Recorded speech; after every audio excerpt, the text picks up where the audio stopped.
গল্পটি শুরু করছি পরম করুণাময় আল্লাহর নামে, যিনি অত্যন্ত দয়ালু ও পরম করুণাময়।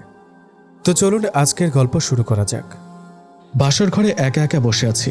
এই মুহূর্তে ভয়ে আমার হৃদয়টা সংকোচ হয়ে আসছে।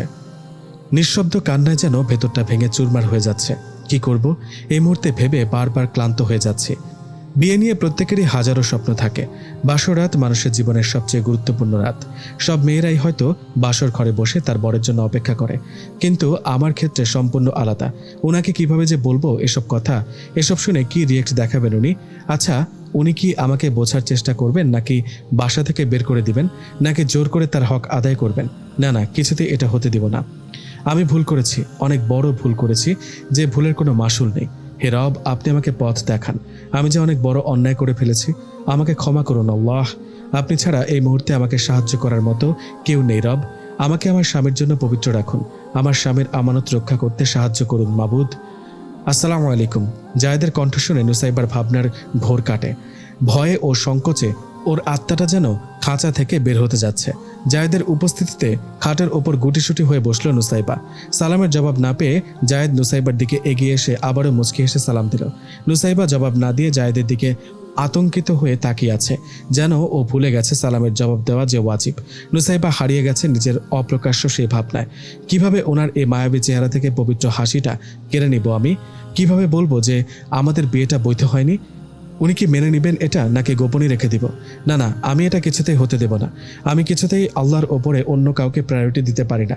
আমি দুনিয়ার স্বার্থের জন্য পরকালকে কিছুতেই বরবাদ করতে পারি না। আল্লাহকে ভয় কর নুসাইবা। মানুষ কি বলবে, পরে কি হবে, এটা ভেবে জিনার মতো এত বড় পাপে লিপ্ত হোস না। নুসাইবাকে আতঙ্কিত হয়ে চেয়ে থাকা দেখে জায়েদ ওকে স্বাভাবিক রাখার জন্য খাটের একপাশে বসে মুচকি হেসে বলল, আহ, ভয় পাচ্ছ কেন? আমি কি বাঘ নাকি? শোনো, আমাকে প্রথমেই স্বামী ভাবতে হবে না, আমাকে বন্ধু ভাবতে পারো। আর বন্ধুর সাথে তো সবকিছু শেয়ার করা যায়, তাই না? তুমি ভেবো না আমি তোমার কাছ থেকে জোরপূর্বক অধিকার আদায় করব। কোনো মানুষ কারো মনের মতো হতে নাই পারে, তবুও আমি চেষ্টা করব ভালো স্বামী হওয়ার। তুমি আমার স্ত্রী, পতিতালয়ের কোনো নর্তকী নয়। সুতরাং তোমার সাথে জোর করে কিছু করার প্রশ্নই ওঠে না। তুমি তো সারা জীবন আমারই থাকবে। জায়েদ একটু থেমে আবার বলল, আচ্ছা, তোমার পুরো নামটা যেন কি? নুসাইবা এখনো কোনো কথা বলছে না। তুমি এত নার্ভাস হচ্ছ কেন বলো তো? আমি তো বলেছি আমাকে বন্ধু ভেবো। আমাকে কি তোমার খুব খারাপ মানুষ বলে মনে হয়? বলো না, তোমার নামটা কি? নুসাইবা কাঁপা কাঁপা গলায় বলল, জি, নুসাইবা জাহান নিসা। মাশাআল্লাহ, তোমার চেহারাটা যেমন সুন্দর, নামটাও তেমনই সুন্দর। তবে আমি তোমাকে শর্ট করে নিসা বলেই ডাকবো, কেমন? জানো নিসা, হৃদয়ে কতটা প্রেম জমিয়ে রেখেছি তোমার জন্য। তোমায় ভালোবাসবো বলে কাউকে এই হৃদয়ে জায়গা দিইনি। শুধু তোমাকে দেখবো বলে আমার দৃষ্টিকে সংযত রেখেছি। আমার সবকিছু যে তোমার জন্য আমানত রেখেছি। তুমি আসবে বলে অপেক্ষার প্রহর গুনেছি। জানো নিসা, তুমি আসনি দেখে আমি রাতের আধার করিনি। নিকষ কালো রজনীতে জ্যোৎস্নার কথা ভাবিনি। পূর্ণিমা রাতের আলোক উজ্জ্বল চাঁদটা কবু দেখিনি। ঝলমল তারার বেলায় আঁখিদয় খুলিনি। নিসা, তোমায় নিয়ে জ্যোৎস্না রাতের আধারে খুব নিশীতে হাঁটবো। চাঁদটাও দেখব। গভীর রাতে তোমাকে নিয়ে রবের দরবারে হাজিরা দিব। রসুল সাল্লাল্লাহু আলাইহি ওয়াসাল্লামের সুন্নত দিয়ে ঘরটাকে জান্নাত বানিয়ে রাখবো। তোমার হাতে হাত রেখে দীর্ঘ যাত্রা শুরু করব, যার গন্তব্য হবে জান্নাত। তুমি কি আমার পথ চলার সঙ্গী হতে রাজি আছো নিসা? মানুষ এত সুন্দর করে গুছিয়ে কথা বলতে পারে বলে আমার জানা ছিল না। কিভাবে এই মানুষটাকে কষ্ট দিবে? মানুষটা আমাকে নিয়ে কতই না স্বপ্ন বুনেছে মনের মধ্যে। এই মানুষটাকে এত বড় ধোঁকা দেওয়াটা কি ঠিক হবে? আমি যে পরিস্থিতির শিকার ছিলাম। বিয়ে ঠিক হওয়ার পর একদিন মাত্র কথা হয়েছে, তাও কয়েকটি প্রশ্ন করে ফোন কেটে দিয়েছে। তাই বলবো ভেবেও কিছু বলা হয়নি। মাত্র সপ্তাহ 10 দিনে আমাকে নিয়ে এত স্বপ্ন দেখে ফেলেছে সে। কিভাবে তাকে বলবো এসব? নাকি ও অপ্রকাশিত থেকে যাবে? না না, এটা কোনোভাবেই সম্ভব না। আমি যে আপনাকে ভয় করি। এসব ভেবে নিসার দুই চোখ অশ্রুসিক্ত হয়ে গেল। জায়েদ বলল, নিসা, তুমি কিছু একটা বলো। তোমার নীরবতা আমাকে খুব কষ্ট দিচ্ছে। আর এভাবে কাঁদছো কেন বলো তো? পৃথিবীর এটাই তো নিয়ম যে মেয়েদের বিয়ে হয়ে স্বামীর বাড়ি যেতে হয়। আমাকে তোমার এতই খারাপ মনে হয় যে আমি তোমার উপর জুলুম করব? তুমি যদি প্রস্তুত না থাকো তাহলে আমি কিছু বলবো না। চলো, শুধু বিয়ের রাতের কিছু সুন্নত আছে সেটা পালন করে শুয়ে পড়ি। এই বলে জায়েদ নুসাইবার দিকে হাত বাড়ালো ওর হাতটা ধরার জন্য, ওর কপালে হাত রেখে বাসর ঘরের দোয়াটা পড়বে বলে। কিন্তু নুসাইবা কারেন্টের শক করার মতো ছিটকে খাটের মাঝখান থেকে দেওয়ালের সাথে মিশে গেল। এতক্ষণ নুসাইবার নীরবতাকে স্বাভাবিকভাবে নিলেও এমন আচরণটা কিছুতেই স্বাভাবিকভাবে নিতে পারছে না জায়েদ। হতভম্ব হয়ে নিজের জায়গা থেকে কিছুটা পিছিয়ে গিয়ে জায়েদ বলল, তুমি এমন করছো কেন নিসা? আমাকে তোমার পছন্দ হয়নি? বিয়েটা কি তোমার মতের বিরুদ্ধে হয়েছে? আমি কি তোমার সম্পূর্ণ মোহর পরিশোধ করিনি? নুসাইবার কান্নায় যেন বুকটা ফেটে যাচ্ছে, মুখ দিয়ে কোনো শব্দ বের হচ্ছে না। মনের সাথে যুদ্ধ করে অবশেষে কাঁপতে কাঁপতে বলল, প্লিজ আমাকে টাচ করবেন না, আপনার সাথে কিছু কথা আছে। জায়েদ ভারী গলায় বলল, কি বলবে নিশ্চিন্তে বলতে পারো। নুসাইবা একটু সময় নিয়ে বলল, আমাদের বিয়েটা বৈধ হয়নি। জায়েদ অবাক হয়ে এর দিকে তাকিয়ে বলল, কেন? আমি যে অন্য একজনের সাথে বিবাহ বন্ধনে আবদ্ধ আছি। এ কথা শুনে জায়েদের মাথায় যেন আকাশ ভেঙে পড়ল। নিজেকে কোনো মতে স্বাভাবিক রেখে জায়েদ বলল, কি বলছো এসব? তুমি কি আমার সাথে ইয়ার্কি করছো? না, আমি যা বলছি সত্যিই বলছি। দেখুন, আমার বিন্দুমাত্র ইচ্ছেও ছিল না আপনার জীবনটা নষ্ট করার, কিন্তু আমি যে পরিস্থিতির শিকার ছিলাম, বিয়েটা করা ছাড়া যে আমার কোনো পথ ছিল না। আমি আপনাকে সব খুলে বলছি, শুনুন। আমি যখন অনেক ছোট তখনই আমার বাবা মায়ের সাথে ঝগড়া লেগে এক পর্যায়ে তাদের সম্পর্ক বিচ্ছেদ হয়ে যায়। আমার বাবা আর আমাকে গ্রহণ করে না, মায়ের সাথে নানুর বাসায় থাকতাম। আমার যখন 6-7 বছর বয়স তখন আমার বর্তমানের বাবা আমার মাকে বিয়ে করে আনে। বিয়ের সময় এই শর্ত মেনে নেয় যে আমাকে সে মেয়ে হিসেবে মেনে নেবে। মায়ের সাথে ওই বাড়িতে থাকা শুরু করি। আমার সৎ ভাই এবং বোন আমার সাথে সবসময় ঝগড়া করত আর বাবার কাছে আমার নামে নালিশ দিত। তারপর থেকে বাবাও আমাকে সহ্য করতে পারত না। আমার জন্য সংসারে অশান্তির সৃষ্টি হয় দেখে আমাকে অনেক সময় নানুর বাসায় রেখে আসতো। আমি খুব কান্না করতাম মায়ের সাথে চলে আসার জন্য, কিন্তু মা আমাকে বকাঝকা দিয়ে কোনো কোনো সময় মারধর করেও রেখে আসতো। মা কেমন যেন স্বার্থপর হয়ে গিয়েছিল নিজের সুখে থাকার জন্য। আমার জন্য যেন তার একটুও মায়া লাগতো না। নানির মৃত্যুর পর থেকে মামি আমার উপর অত্যাচার করা শুরু করে দেয়। ছোট্ট আমাকে দিয়ে অনেক ভারী ভারী কাজ করাতো। অনেক সময় মাকে তুলে গালি দিত আমায়, তোর মা নষ্টা, কুচরিচ্চা, তাই তো তোকে ছেড়ে বিয়ে বসেছে। আমি এসব সহ্য করতে পারতাম না, খুব করে কান্না করতাম। একদিন আমার মা আমাকে দেখতে যায়, তখন মাকে সবকিছু কেঁদে কেঁদে বলে দিই। তারপর আমাকে সাথে করে নিয়ে আসে আর বাবাকে বলে, বিয়ের সময় তো কথা ছিল ওর দায়িত্ব আপনি নেবেন, কিন্তু এখন ওকে সহ্য করতে পারছেন না কেন? বাবা বলে, ও এখানে থাকলে সারাক্ষণ আমার ছেলে মেয়ের সাথে ঝামেলা বাঁধিয়ে রাখে। জেনে রাখো, তোমাকে এনেছে আমার এতিম ছেলে মেয়েদের দেখাশোনা করার জন্য, আর সেখানে তোমার মেয়ে ওদের সাথে ঝগড়া করবে, এটা আমি মেনে নিতে পারি না। কিছুক্ষণ কথা কাটাকাটির পর মা বলল, আচ্ছা আপনার ছেলে মেয়েকে না হয় প্রাইভেট স্কুলে পড়িয়ে উচ্চশিক্ষায় শিক্ষিত করবেন, আর নুসাইবাকে কি মহিলা একটা মাদ্রাসায় ভর্তি করে দিতে পারবেন না? মায়ের কথায় বাবা আমাকে মাদ্রাসায় ভর্তি করে দেয়, কিন্তু টাকা পয়সা জিনিস তেমন দিতেন না। কষ্ট হলেও মোটামুটি ভালোই দিন কাটছিল। আজ থেকে 3 বছর আগে আমার জীবনে নেমে আসে কালো অধ্যায়। নানির মৃত্যুর পর সেদিনই প্রথম মামার বাসায় বেড়াতে যাই। আমি এবং আমার মামাতো বোন নিহা দুজনেই ওদের গ্রাম ছেড়ে অনেকটা দূরে এক গ্রামে ঘুরতে যাই। বর্ষাকালের গ্রামে ভাঙা রাস্তার উপর বাঁশের সাঁকো পার হচ্ছিলাম। হঠাৎ আমি পা পিছলে পানিতে পড়ে যাই। আমি সাঁতার জানতাম না, পানির গভীরতা ছিল অনেক। আমি কিছুক্ষণ পানিতে হাবুডুবু করে পানি খেয়ে একসময় সেন্সলেস হয়ে যাই। জ্ঞান ফিরতেই চোখ খুলে দেখি আমার ওপর একটি ছেলে ঝুঁকে আছে। আমি খুব ভয় পেয়ে যাই।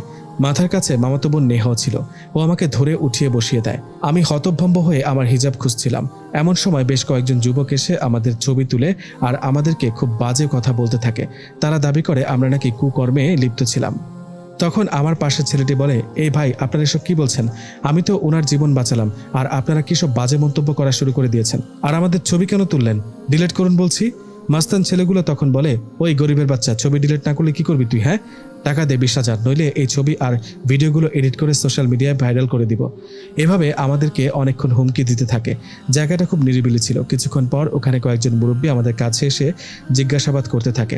আমি খুব ভয় পেয়েছিলাম, তাই কোনো কথাই বলতে পারছিলাম না। নিহা এবং ওই ছেলেটি কিছু বলতে গেলেই ওদেরকে থামিয়ে দেওয়া হচ্ছিল। বখাটে ছেলেগুলো নিজেদের কথার প্রমাণস্বরূপ দূর থেকে করা ভিডিও ফুটেজ মানুষদেরকে দেখালো। গ্রামের সহজ সরল মানুষ হয়তো ভিডিওতে আমাকে জ্ঞান ফেরানোর চেষ্টা করা দেখে খারাপ কিছু ভেবে নিয়েছিল, তাই আমাদের বিয়ে পড়িয়ে দেওয়ার সিদ্ধান্ত নিল। এমন পরিস্থিতিতে ছেলেটি খুব ঘাবড়ে গিয়েছিল। ওনাদের সিদ্ধান্ত মেনে নিয়ে ছবিগুলো ডিলিট করে দেওয়ার জন্য অনুরোধ করলো। বখাটে ছেলেগুলোর উদ্দেশ্য সফল হলো না। তাদের উদ্দেশ্য ছিল আমাদেরকে হেনস্থা করে টাকা আদায় করা। তারা সবার সামনে ভিডিও আর ছবিগুলো ডিলিট করে দিয়ে চলে গেল। আমাদের অনিচ্ছা সত্ত্বেও বিয়েটা হয়ে গেল। সন্ধ্যা হয়ে যাওয়ায় ছেলেটি মানে আমার স্বামী রিফাত আমাদেরকে বাসায় ফিরতে সাহায্য করে। সেদিন নিহা রিফাতকে বলেছিল, আপনি কি নুসাইবাকে ডিভোর্স দিয়ে দেবেন? উত্তরে রিফাত বলেছিল, বিয়ে যখন হয়ে গেছে তাহলে ডিভোর্স কেন দেব? তার চেয়ে বরং উনি ওনার মতো পড়াশোনা করতে থাকুক। আমিও মাত্র ইন্টারমিডিয়েট 2য় বর্ষে পড়ছি। এ সময় আমি আব্বু আম্মুকে বিয়ের কথা বলতে পারবো না, কারণ আমি বাবা মায়ের একমাত্র সন্তান। তাছাড়া আমরা খুবই দরিদ্র। এই মুহূর্তে আমার পক্ষে স্ত্রীর ভরণ পোষণ করার ক্ষমতা নেই। তাই আমি আগে নিজের পায়ে দাঁড়াই, তারপর আব্বু আম্মুকে বলে আপনাদের বাসায় বিয়ের প্রস্তাব পাঠিয়ে পারিবারিকভাবে বিয়ে করে আনবো ইনশাল্লাহ। সেদিন সে আমাকে তার নাম্বার দিয়ে দেয়, কিছুদিন পর আমার সৎ ভাইয়ের পুরনো ফোন চেয়ে নিই। তারপর থেকে তার সাথে মাঝে মধ্যে কথা বলতাম। 2বার তার সাথে দেখাও করি। সে আমাকে খুব ভালোবাসতো, আমিও তার ব্যতিক্রম না।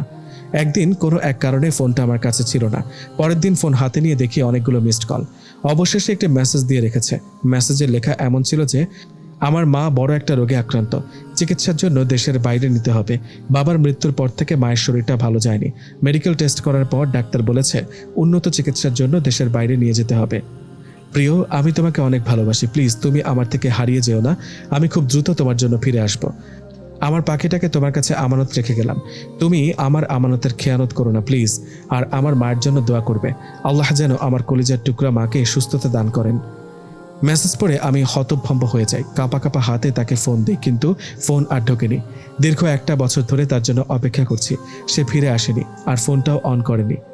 দীর্ঘ একটা শ্বাস ফেলে নুসাইবা আবারও বলতে লাগলো, গত 1 বছরে যতগুলো বিয়ের সম্বন্ধ এসেছে সবাইকে আমি কোনো না কোনোভাবে ফিরিয়ে দিয়েছি। একটা সময় এসে আমার ফ্যামিলি জেনে যায় যে আমার জন্যই বিয়ে ভেঙে যায়। এরপর থেকে আমাকে বিয়ে দেওয়ার জন্য উঠে পড়ে লেগে যায়। আমার সাথে সবাই খারাপ আচরণ করা শুরু করে দেয়। ইচ্ছে করতো দূরে কোথাও চলে যেতে, যেখানে কেউ আমাকে চিনতে পারবে না। আপনারা আমার বাসায় বিয়ের সম্বন্ধ নিয়ে যাওয়ার পর থেকে আমার মা আমাকে চোখে চোখে রাখত। আমার থেকে ফোনটাও নিয়ে নেয় এবং বলে, নুসাইবা তুই ভুলে যাস না উনি তোর আপন বাবা নয়। তোকে যে এত বছর ধরে ভরণ পোষণ দিচ্ছে এটাই তো অনেক। তাছাড়া তুই তো যথেষ্ট বড় হয়েছিস, বিয়ের জন্য নিজেকে প্রস্তুত কর। এবার বিয়ে ভেঙে দিলে পরিণাম কিন্তু ভালো হবে না বলে দিলাম। মনে রাখিস এমন পাত্র কিন্তু জীবনেও খুঁজে পাবি না। বিশ্বাস করুন আমার বিন্দুমাত্র ইচ্ছে ছিল না আপনার উপর জুলুম করার, কিন্তু আমি যে পরিস্থিতির শিকার ছিলাম এছাড়া আমার কোনো পথ যে খোলা ছিল না। জায়েদের হাস্যোজ্জ্বল চেহারাটা কালো মেঘে ঢেকে দিচ্ছে, যে কোনো মুহূর্তে যেন মুষলধারে বৃষ্টি নেমে পড়বে। কোনো কথা না বলে ঘর থেকে বেরিয়ে গেল জায়েদ। নুসাইবা অসহায় দৃষ্টিতে তাকিয়ে রইল ওর চলে যাওয়ার দিকে। ইচ্ছে করছিল ডাকতে, কিন্তু সে সাহস আর হলো না। হে রব, কি হবে আমার? উনি কি এখন সবকিছু জানিয়ে দেবেন সবাইকে? আমাকে কি বাসা থেকে বের করে দিবেন? আমার স্বামী যদি ফিরে এসে আমাকে এই অবস্থায় পায় কতই না কষ্ট পাবে সে। জানি না আমাকে মেনে নেবেন কিনা, নাকি কখনো আর ফিরে আসবেন না। আমার জীবনটা এমন কেন? নিশ্চিত তো কোনো জায়গা নেই, মাথা গোজার নেই কোনো নিশ্চিত ঠিকানা। ছুটে চলেছে অনিশ্চিত গন্তব্যের দিকে, জানি না এর শেষ কোথায়। সকাল 7টার দিকে মারিয়া নুসাইবাকে ডাকতে লাগলো। ভেতর থেকে কোনো সারা শব্দ না পেয়ে দরজা ধাক্কা দিয়ে দেখে দরজা খোলা আছে। ভেতরে ঢুকে নুসাইবাকে ফ্লোরে জায়নামাজের উপর ঘুমিয়ে থাকা দেখে অবাক হয়ে যায়। কি ব্যাপার, ভাবি জায়নামাজের উপর পড়ে আছেন কেন? জ্বর আসলো নাকি? ভেবে নুসাইবার কাছে বসে ওর কপালে হাত দিয়ে আস্তে করে ডাকলো মারিয়া, ভাবি ভাবি। নুসাইবা চমকে উঠে বলল, কে? মারিয়া মুচকে এসে সালাম দিল, আসসালামু আলাইকুম। ওয়ালাইকুম আসসালাম ওয়া রাহমাতুল্লাহ। ভয় পেয়েছো ভাবি? ভয়ের কোনো কারণ নেই, আমি তোমার ছোট ননদ মিফতাহুল জান্নাত মারিয়া। আমাকে আপন বোনের মতো ভাবতে পারো, তুমি চাইলে আমাকে নাম ধরে ডাকতে পারো ভাবি। সরি ভাবি, কোনো পারমিশন ছাড়া ঘরে ঢোকার জন্য। আসলে তোমাকে কয়েকবার ডাকার পর কোনো রেসপন্স না পেয়ে ঢুকে পড়লাম, মাইন্ড করো না প্লিজ। আর ভাবি, ভাইয়া কোথায়? ভাইয়াকে তো দেখছি না। নুসাইবা ফ্যাল ফ্যাল করে তাকিয়ে আছে দেখে মারিয়া বলল, ও বুঝেছি, ভাইয়া মনে হয় মসজিদে, এখনো ফেরেনি। নুসাইবা মনে মনে ভাবছে, কি ব্যাপার, আমি এখানে ঘুমিয়ে পড়েছি কেন? মেয়েটি দেখে ফেললে কি যে মনে করবে। আর সত্যি তো, সারা রাত উনি তো ঘরে আসেনি, না জানি কোথায় আছেন। সারা রাত ঘুমাতে পারেনি, তাই হয়তো ফজরের নামাজ পড়ে এখানেই ঘুমিয়ে পড়েছি। মারিয়া একের পর এক কথা বলেই যাচ্ছে। নুসাইবা সেদিকে কোনো খেয়াল নেই, শুধু হতভম্ব হয়ে তাকিয়ে আছে। ওর এমন চাহনি দেখে মারিয়া বলল, সরি ভাবি, মনে হয় আমি বেশি কথা বলে ফেললাম। আসলে এটা আমার অভ্যাস, কিছু মনে করো না। তুমি ফ্রেশ হয়ে নাও, আমি তোমার জন্য নাস্তা নিয়ে আসছি। না না, এখানে আনতে হবে না। আচ্ছা তাহলে একটু পরে এসে তোমাকে নিয়ে যাব, তুমি ফ্রেশ হয়ে রুমেই থেকো। নুসাইবা হ্যাঁ সূচক মাথা নাড়ল। হাজারো কষ্ট ও হতাশা বাসা বেঁধেছে নুসাইবার মনে, সাথে দুশ্চিন্তাও জায়েদের কথা ভেবে। না জানি মানুষটা কোথায় ছিল সারা রাত, আর এখনই বা কোথায় আছেন। সে যদি আমার বিষয় সবাইকে জানিয়ে দেয় তখন কি হবে আমার? সবাই আমাকে কতই না ঘৃণা করবে, হয়তো বাসা থেকে তাড়িয়ে দেবে। তখন কোথায় যাব আমি? বাসায় ফিরে যাওয়াটা তো সম্ভব নয়। 2 হাতে মাথাটা চেপে ধরে মৃত চিৎকার দিয়ে নুসাইবা বলল, হে আল্লাহ, আপনি আমাকে পথ দেখান। কিছুক্ষণ পর মারিয়া সালাম দিয়ে রুমে ঢুকলো। ভাবি তুমি রেডি তো? তোমার জন্য নিচে সবাই অপেক্ষা করছে। ভাবি, মুখটা ওড়না দিয়ে ঢেকে নাও, আজকে বাসায় আরো মেহমান আছে। মেহমানরা চলে গেলে আর বাসায় মুখ ঢেকে রাখতে হবে না, কারণ বাসায় নন মাহারাম কেউ নেই, শুধু আব্বু আম্মু ভাইয়া আর আমি থাকবো। আপু আর দুলাভাই হয়তো 2-3 দিন থেকে চলে যাবে। আচ্ছা ভাবি, তুমি কি আমার কথায় বিরক্ত হও? না না, বিরক্ত হবো কেন? যদি বিরক্ত লাগে মুখে লাগাম লাগিয়ে দিও, কেমন? ওর কথা শুনে নুসাইবা মুচকি হাসলো। যাক, ভাবির মুখে তাও একটু হাসি দেখার সৌভাগ্য হলো আমার। আচ্ছা চলো ভাবি। চলো। মারিয়া নুসাইবাকে নিয়ে রুমে ঢুকতে 3 বছরের ছোট্ট মেয়েটির দিকে চোখ পড়ল নুসাইবার। কিউট মেয়েটি ওর আম্মুর কোল থেকে নেমে নুসাইবার সামনে দাঁড়ালো। আসসালামু আলাইকুম বলে ফিক করে হেসে ফেলল মেয়েটি। নুসাইবা অবাক হয়ে গেল, এতটুকু মেয়ে কিভাবে সালাম দেওয়া শিখল? ওর বাবা মা হয়তো খুব পরহেজগার হবে, তাই এই বয়সে সালাম দেওয়া শিখিয়েছে। সালামের জবাব দিয়ে মেয়েটিকে কোলে তুলে নিয়ে নুসাইবা বলল, তোমার নাম কি মামনি? আমার নাম জান্নাতুল নাহাল মাইন। আচ্ছা, তুমি কি আমাকে চেনো? মেয়েটি মাথা নেড়ে না বলল। তাহলে যে আমাকে সালাম দিলে, তুমি জানো না অপরিচিত পরিচিত সবাইকে সালাম দেওয়া সুন্নত? তাই জান্নাতের গাল টেনে দিয়ে বলল নুসাইবা। মারিয়া বলল, ভাবি, ও আমার একমাত্র মিষ্টি ভাগ্নি মাইমুনা আপার মেয়ে। নুসাইবা মাইমুনার দিকে তাকিয়ে সালাম দিল। ওয়ালাইকুম আসসালাম রহমতুল্লাহ। আসো ভাবি, আমার পাশে বসো। আসলে বয়সে আমি তোমার বড় হব, কিন্তু সম্পর্কে আমি তোমার ননদ হই। চাইলে আমাকে আপু ডাকতে পারো। এমন সময় খাদিজা বেগম নাস্তার ট্রে হাতে নিয়ে সালাম দিয়ে ঘরে ঢুকলো। কি ব্যাপার, ভাবি ননদ মিলে আড্ডা চলছে দেখি। মারিয়া বলল, মা, এখন দেখবে আমাদের বাসায় আনন্দটা কয়েক গুণ বেড়ে যায়। আমাদের মিষ্টি ভাবিটা এসেছে বলে কথা। জান্নাত দৌড়ে খাদিজা বেগমের পা জড়িয়ে ধরে মাথা উঁচু করে তাকিয়ে বলল, নানু নানু, এটা কি আমার নতুন মামি? বুড়িটা, এটা তোমার নতুন মামি। মারিয়া জান্নাতকে টেনে নিয়ে বলল, এই পাগলি মেয়ে, নতুন মামি বলো না, তাহলে তোমার মামি মনে করবে ঘরে তোমার আরেকটা পুরাতন মামি আছে। আর তখন যদি তোমার মামি চলে যায়, তখন কাকে মামি ডাকবে? জান্নাত নুসাইবার দিকে তাকিয়ে বলল, মামি মামি দেখেছো, খালামণি একদম পচা আমাকে পাগ্গি মাই বলে, আর বলে তুমি নাকি চলে যাবে। নুসাইবার চেহারায় দুশ্চিন্তার স্পষ্ট ভাব। তারপরও জান্নাতের কথা শুনে মুচকি হাসল। মারিয়া বলল, কি, আসতে না আসতে মামি তোমার কাছে আপন হয়ে গেল, আর আমি তোমাকে 3 বছর ধরে আদর করি, সে আমি পচা হয়ে গেলাম? হয়েছে, এবার ঝগড়া থামিয়ে খেয়ে নাও। তুমিও বসো মা, সবাই একসাথে খাই। নুসাইবার দিকে তাকিয়ে বলল খাদিজা বেগম। মারিয়া বলল, দেখেছো আপু, সবাই কেমন ভাবির পক্ষ নিচ্ছে, আমাদেরকে মা না ডেকে ভাবিকে মা ডাকছে। হ্যাঁ রে, এখন আর মা আমাদের নেই, ভাবি মাকে দখল করে নিয়েছে। খাদিজা বেগম হেসে বলল, তোরা তো এখন পুরাতন হয়ে গেছিস, তাই নতুন মেয়ে এনেছি। এক জিনিস আর কতকাল ভালো লাগে বল? নুসাইবা খেতে আপত্তি করছে দেখে মারিয়া বলল, মা, তোমার কি ভাইয়ার কথা মনে আছে? ভাবিকে যে খেতে দিয়েছ, ভাইয়া না খেলে ভাবি খাবে? তুমি আব্বুকে ছাড়া খেয়েছো কখনো? জায়েদের কথা শুনে নুসাইবার বুকে থক করে উঠল। হ্যাঁ সত্যি তো, জায়েদ এখনো বাসায় ফেরেনি কেন? কেউ তো তার খোঁজ নিচ্ছে না। তোরা খা, আমি দেখছি বিষয়টা, বলে রুম থেকে বেরিয়ে গেল খাদিজা বেগম। নুসাইবাকে চিন্তিত দেখে মারিয়া হেসে হেসে বলল, তুমি খেয়ে নাও ভাবি, বরের জন্য এত টেনশন নিতে হবে না, সময় হলে সে খেয়ে নেবে। কিছুক্ষণ পর খাদিজা বেগম এসে বলল, তুমি খেয়ে নাও মা, জায়েদের নাকি একটু কাজ আছে, ফিরতে একটু দেরি হবে। খাওয়া শেষে খাদিজা বেগম নুসাইবাকে বলল, আমার পাশে বসো মা, তোমার সাথে একটু কথা বলি। শোনো মা, কালকে তুমি ছিলে মেয়ে, আর আজকে হচ্ছ একজনের স্ত্রী, সুতরাং আজ থেকে তোমার অনেকটা দায়িত্ব বেড়ে গেছে। তবে ভয় পেও না, আমার মেয়েরা আমার কাছে যেমন, ঠিক তুমিও আমার কাছে তেমনই। আমরা কখনো সাধ্যের বাইরে তোমার উপর বোঝা চাপিয়ে দেব না। আমাকে শাশুড়ি ভাবার দরকার নেই। মনে করো এক মা বাবাকে ছেড়ে আরেক মা বাবার কাছে এসেছো, তাই মা হিসেবে মেয়েকে কিছু নসিহত করতে চাই। কখনো অধিকার সচেতন হবে না, সবসময় নিজের কর্তব্য সচেতন হবে, দেখবে তোমার অধিকার আপনা আপনি পেয়ে গেছো। শোনো, তোমাকে একটা ঘটনা শোনাই। উমামা বিনতে হারেস, যে সকল মহিষী নারীদের গৌরবগাথা আজও ইতিহাসের পাতায় ঝলমল করে, তিনি তাদের অন্যতম। সাহিত্যের জগতে ছিল তার পূর্ণ পদচারণা, বিদ্যা বুদ্ধিতেও তিনি ছিলেন অতুলনীয়। তার মেয়ে উম্মে ইয়াস অত্যন্ত রূপবতী, গুণবতী ও বুদ্ধিমতী মেয়ে। তার জন্য বিয়ের প্রস্তাব আসে কিন্দার বাদশাহ হারেস বিন আমলের পক্ষ থেকে। মা বাবা এই প্রস্তাবটি সাদরে গ্রহণ করেন এবং তার হাতে নিজেদের আদরের কন্যাকে তুলে দেন।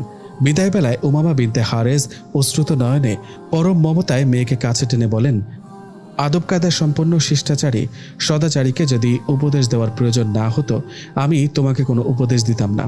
তবুও তোমাকে কিছু উপদেশ দিচ্ছি, কারণ উপদেশ বা নসিহত গাফিলদের জন্য হয় সড়ক, তাদের পুনরায় স্মরণ করিয়ে দেয়, আর জ্ঞানীদের জন্য হয় সহায়ক, তারা নসিহতের মধ্যে পাথেয় খুঁজে পায়। মাতা পিতা স্নেহ, মমতা ও অর্থ ঐশ্বর্যের কারণে যদি মেয়েদের স্বামীর ঘরে যাওয়ার প্রয়োজন না হতো, তাহলে তোমারও প্রয়োজন ছিল না আজ স্বামীর ঘরে যাবার। কিন্তু মেয়েদের স্বামীর ঘরে যেতেই হয়, কেননা আল্লাহ তাআলা নারীদের সৃষ্টি করেছেন পুরুষের জন্য, আর পুরুষদের সৃষ্টি করেছেন নারীদের জন্য। শোনো, যে ঘরে যে পরিবেশে ছোট থেকে এই পর্যন্ত তোমার বেড়ে ওঠা, আজ সেই ঘর ও সেই পরিবেশকে ছেড়ে তুমি চলে যাচ্ছ সম্পূর্ণ এক অজানা পরিবেশে। পরিচিত আত্মীয় স্বজন, বন্ধু বান্ধবদের ছেড়ে তুমি পাড়ি জমাচ্ছ এমন একজন মানুষের কাছে যার সঙ্গে তোমার পূর্ব পরিচয় নেই। আজ থেকে তোমার ওপর তারই পূর্ণ অধিকার, সেই তোমার অভিভাবক। তুমি নিজের সর্বস্ব তার জন্য বিলিয়ে দাও, তাহলে সে তার সবকিছু তোমার জন্য উজাড় করে দেবে। প্রিয় মেয়ে আমার, তোমাকে আমি 10টি নসিহত করছি, এগুলো তুমি খুব ভালো করে স্মরণে রাখবে। নাম্বার 1, অল্পতে তুমি সন্তুষ্ট থাকবে, অল্পে তুষ্টি ও পরিতৃপ্তিকে সর্বদা নিজের সঙ্গী বানিয়ে নেবে। নাম্বার 2, যে কোনো আদেশ পালন করার জন্য সবসময় নিজেকে প্রস্তুত রাখবে। নাম্বার 3, যে সকল স্থানে সচরাচর চোখ যায় সেদিকে তুমি সতর্ক দৃষ্টি রাখবে এবং দুর্গন্ধযুক্ত স্থানের দিকে বিশেষভাবে খেয়াল রাখবে, যেন তোমার অপ্রীতিকর কোনো কিছু তার চোখে না পড়ে এবং কোনো দুর্গন্ধ যেন তার নাকে না যায়। নাম্বার 4, সে যখন খেতে বসবে তুমি যত্ন সহকারে তার তদারকি করবে আর তার ঘুমের সময় যথাসম্ভব শান্তভাবে ও নীরবতা বজায় রাখবে, কারণ ক্ষুধা মেজাজের মধ্যে উষ্ণতা সৃষ্টি করে আর ঘুমের অভাব ক্রোধের উদ্রেক করে। নাম্বার 5, তার ঘর বাড়ি ও ধন সম্পদ আন্তরিকভাবে সংরক্ষণ করবে এবং নিজের ও পরিবারের প্রতি খুব যত্নশীল হবে, কারণ ধন সম্পদ সংরক্ষণ করতে পারা উত্তম ব্যবস্থাপনার পরিচায়ক। আর নিজের ও পরিবারের প্রতি যত্ন নিলে নিজের অবস্থান সুদৃঢ় হয়। নাম্বার 6, সে হয়তো তোমার কাছে তার একান্ত গোপন কথা বলবে, তুমি কখনো কোনো অবস্থাতে তার সেই গোপন কথাগুলো কারো কাছে প্রকাশ করবে না, যদি প্রকাশ করো নিজের বিশ্বস্ততা হারাবে। নাম্বার 7, যদি সে তোমাকে কোনো কাজের আদেশ করে তৎক্ষণাৎ সেটা পালন করার চেষ্টা করবে, তার কোনো আদেশ অমান্য করো না এবং তার কোনো হুকুমের অবাধ্য হয়েও না, যদি তার অবাধ্য হও সে ক্রোধান্বিত হয়ে তোমার সঙ্গে বিরূপ আচরণ করবে। নাম্বার 8, তার যখন হৃদয় ভগ্ন থাকবে, সে যখন বিষণ্ণ থাকবে তখন তুমি তার সামনে আনন্দ খুশি প্রকাশ করো না, এটা খুবই গর্বিত একটা অভ্যাস। আবার সে যখন আনন্দিত ও খুশি থাকবে তখন তার সামনে গোমরা মুখ ও বিষণ্ণ থেকো না, কেননা এতে সে ভীষণ বিরক্তি বোধ করবে। নাম্বার 9, তার সম্মান ও মর্যাদা বৃদ্ধি পায় এমন কাজগুলোর প্রতি বিশেষভাবে গুরুত্ব দিবে, তাহলে সেও এমন কাজগুলো করবে যেগুলোর মাধ্যমে তোমার সম্মান ও মর্যাদা বৃদ্ধি পাবে। নাম্বার 10, আর যেভাবে চললে সে খুশি হবে, যেভাবে চললে তার মর্জি মাফিক হবে তুমি সেভাবেই চলার চেষ্টা করবে, তাহলে সেও এমনভাবে চলবে যেভাবে চললে তুমি খুশি হবে। মনে রাখবে, নিজের পছন্দের উপর অন্যের পছন্দকে এবং নিজের বাসনার উপর অন্যের বাসনাকে অগ্রাধিকার দেওয়া ছাড়া কেউ কখনো কারো প্রিয় ও ভালোবাসার পাত্র হতে পারে না। অন্যের কাছে নিজেকে প্রিয় ও আপন করার জন্য অনেক কিছুই বিসর্জন দিতে হয়। এই নেককার রমণী স্বামীর ঘরে গিয়ে মায়ের প্রতিটি উপদেশ অক্ষরে অক্ষরে পালন করেছিল। এরই বরকতে আল্লাহ তাআলা তাদের সাংসারিক জীবনকে করেছিল সুখময়। তার গর্ভে জন্ম নিয়েছিল 7টি পুত্র সন্তান, তারা সকলেই পর্যায়ক্রমে ইয়েমেনের বাদশাহ হয়েছিল। আল্লাহ তাআলা আমাদেরও এই উপদেশগুলো মেনে চলে শান্তিময় জীবন লাভ করার তৌফিক দান করুন, আমিন। তোমার বিষয়ে যতটুকু জেনেছি তুমি একজন জ্ঞানী বুদ্ধিমতী মেয়ে। আশা করি তোমাকে বেশি বোঝাতে হবে না, অল্পতেই বুঝে নেবে। তাছাড়া তুমি মাদ্রাসার ছাত্রী, তাই হাদিস কোরআনের জ্ঞান থাকারও কথা। আমার ছেলে একজন আলেম মাওলানা, দিনের দায়ী হিসেবে কাজ করার পাশাপাশিও বড় একটা শপিং মলের মালিক। আচ্ছা, পরে কথা হবে, আমি যাই, হাতের কাজগুলো সেরে নিই। নুসাইবা বলল, মা আমিও আসি আপনাদের সাথে হেল্প করতে। খাদিজা বেগম মুচকি হেসে বললেন, থাক, আজকে তোমার কিছুই করতে হবে না, ওদের সাথে সময় কাটাও। আর মারিয়া, তুই জায়েদ বাসায় ফিরলে ওকে উপরে নিয়ে যাস, কেমন? জায়েদের নাম শুনে নুসাইবার মনটা বিষণ্ণতায় ছেয়ে গেল। মায়ের কথার জবাবে মারিয়া বলল, আপনার আদেশ শিরোধার্য আম্মাজান সাহেবা। মাইমুনা ওর মাথায় ধাক্কা দিয়ে বলল, তোর কি কমন সেন্স নাই? তুই নতুন মেহমানের সামনেও তোর বেশি কথা বলার অভ্যাসটা ত্যাগ করতে পারিস না? সব সময় বেশি কথা বলিস। আপু, আমি না হয় বেশি কথা বলি, আর তুমি যে কথা বাড়িয়ে বলো। কই কথা বাড়িয়ে বললাম? এই যে বললে আমি নাকি সবসময় বেশি কথা বলি। সরি রে আমার পিচ্চি বোনটা, তুমি তো শুধু আমাদের সামনেই বেশি কথা বলো, অপরিচিত কারোর সামনে তো বলো না। ওদের এই ঝগড়া দেখে জান্নাত খেলনাগুলো রেখে নুসাইবার কাছে গিয়ে আধো আধো গলায় বলল, মামি মামি, আম্মু আল খালামণি একদম পচা, দেখছো না কেমন ঝগড়া করে? ঝগড়া করা শয়তানের কাজ, তাই না মামি? নুসাইবা মৃদু হেসে বলল, তুমি ঠিক বলেছ আম্মু, আর বড়দের এভাবে পচা বলো না। তাদের মধ্যে কোনো বদ অভ্যাস দেখলে আদবের সাথে বলবা, এটা খারাপ কাজ। কাউকে ছোট করে কথা বলতে নেই, বুঝেছো আম্মুটা? আমার ভালো মামি, যাও এবার সরি বলে নাও। সরি আম্মু, সরি খালামণি। মারিয়া জান্নাতকে কোলে তুলে নিয়ে বলল, আমার পাগলি মা। মামি দেখো না, আবারও পাগলি মাই বলে। নুসাইবা হেসে বলল, আরে মামনি, এটা তো তোমাকে আদর করে বলে, রাগ করার কি আছে? তাই? তাই। মারিয়া বলল, ভাবি তোমাকে আরেকটা বিষয় জানিয়ে রাখি, আমাদের বাসায় প্রতিদিন রাতে জ্ঞান চর্চার জন্য মজলিস বসা হয়। এক এক দিন এক একজনকে বক্তা হিসেবে নিযুক্ত করা হয়। মজার বিষয়, এখন থেকে নতুন বক্তার লেকচার শুনতে পারবো। নুসাইবা মারিয়ার দিকে প্রশ্নবোধক দৃষ্টিতে তাকালো। হ্যাঁ ভাবি, তোমার কথাই বলছি, ভয় পেও না, ভাইয়া তো আছে।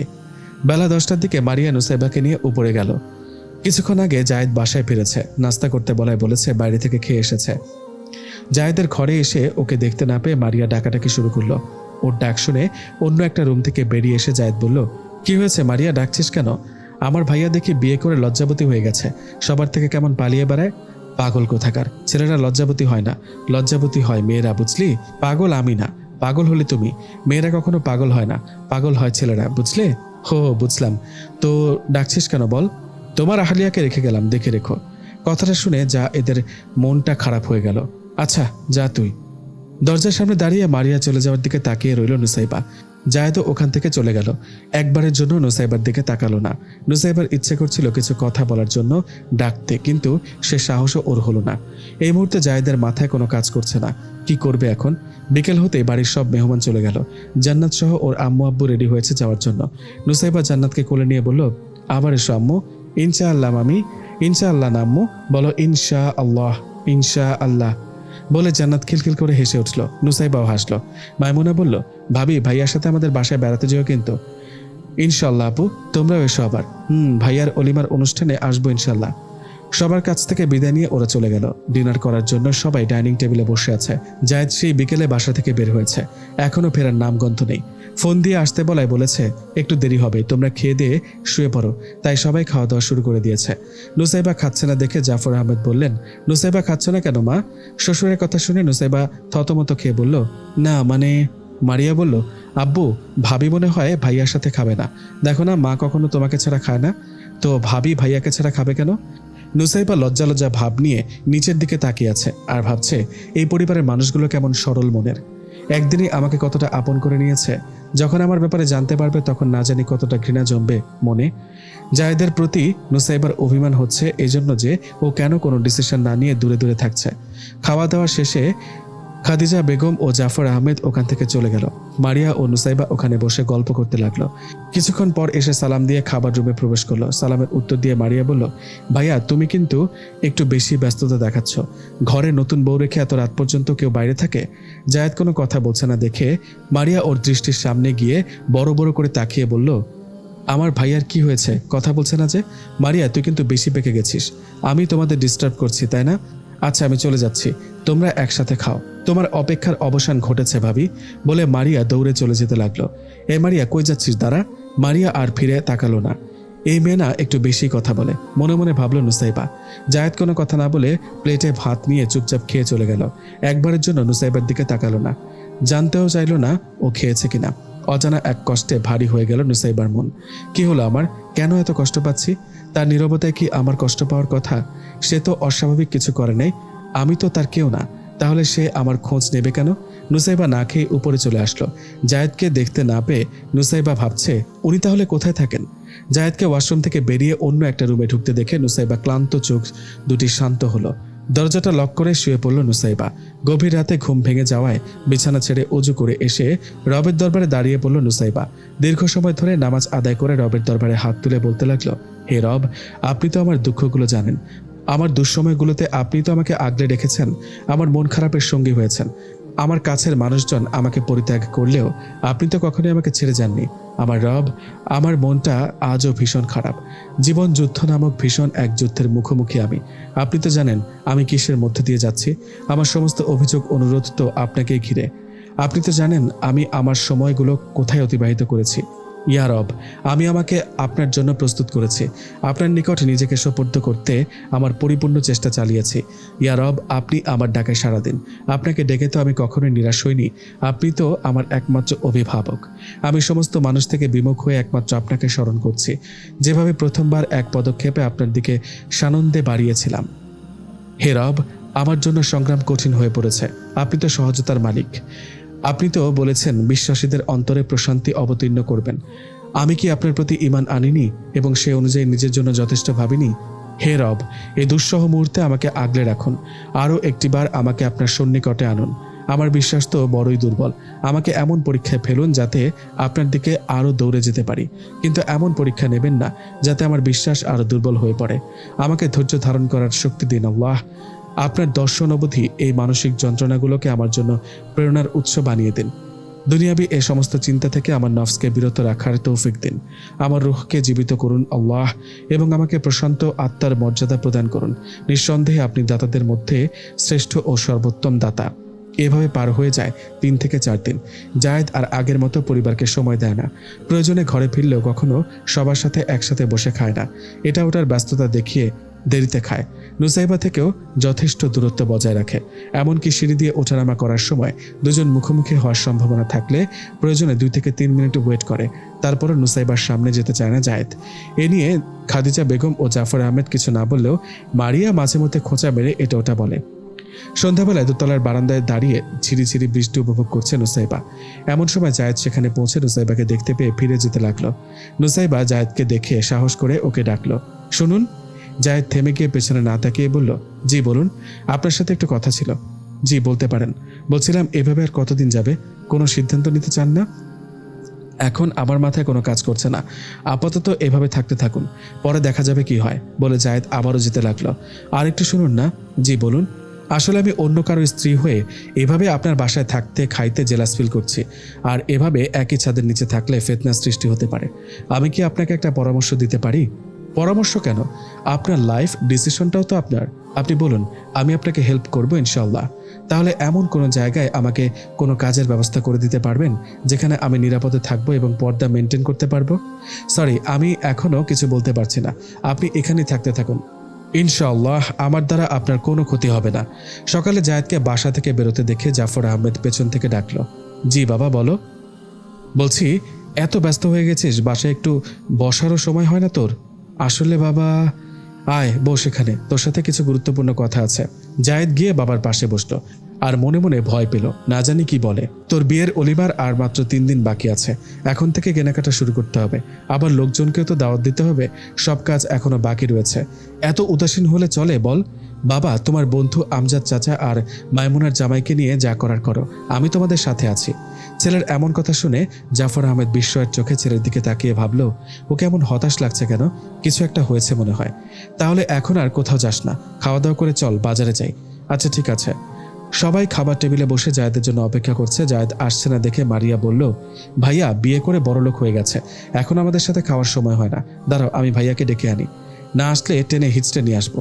আজকে কোনো রকম ছাড় নেই। জায়েদকে কোথাও খুঁজে না পেয়ে ছাদে এসে মারিয়া দেখে ও দাঁড়িয়ে আছে। আসসালামু আলাইকুম ভাইয়া। ওয়ালাইকুম আসসালাম। ছাদে কি জন্য এসেছিস মারিয়া? তোমাকে খুঁজতে। আমাকে দিয়ে কি করবি? নিচে চলো, দরকার আছে। কি দরকার সেটা বল।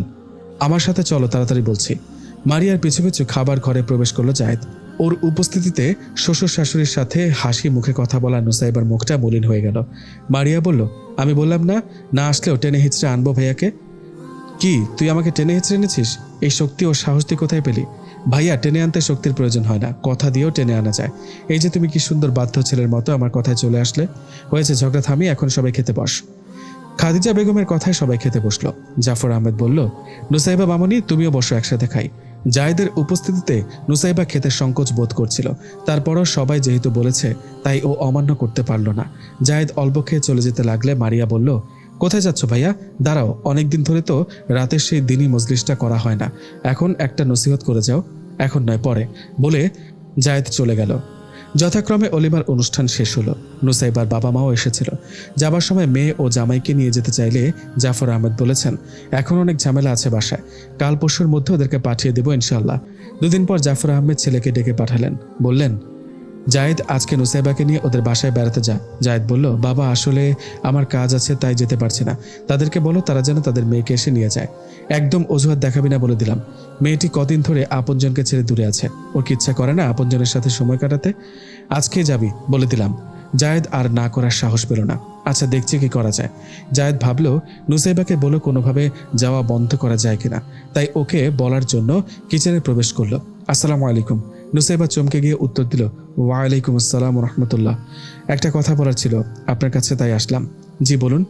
মানে বাবা বলেছে আপনাকে নিয়ে আপনার বাসায় বেড়াতে যেতে, তো আমি যেতে চাচ্ছি না, তাই ভাবলাম আপনি বাবাকে বুঝিয়ে বলুন যেন আপনার বাসা থেকে কেউ এসে আপনাকে নিয়ে যেতে বলে।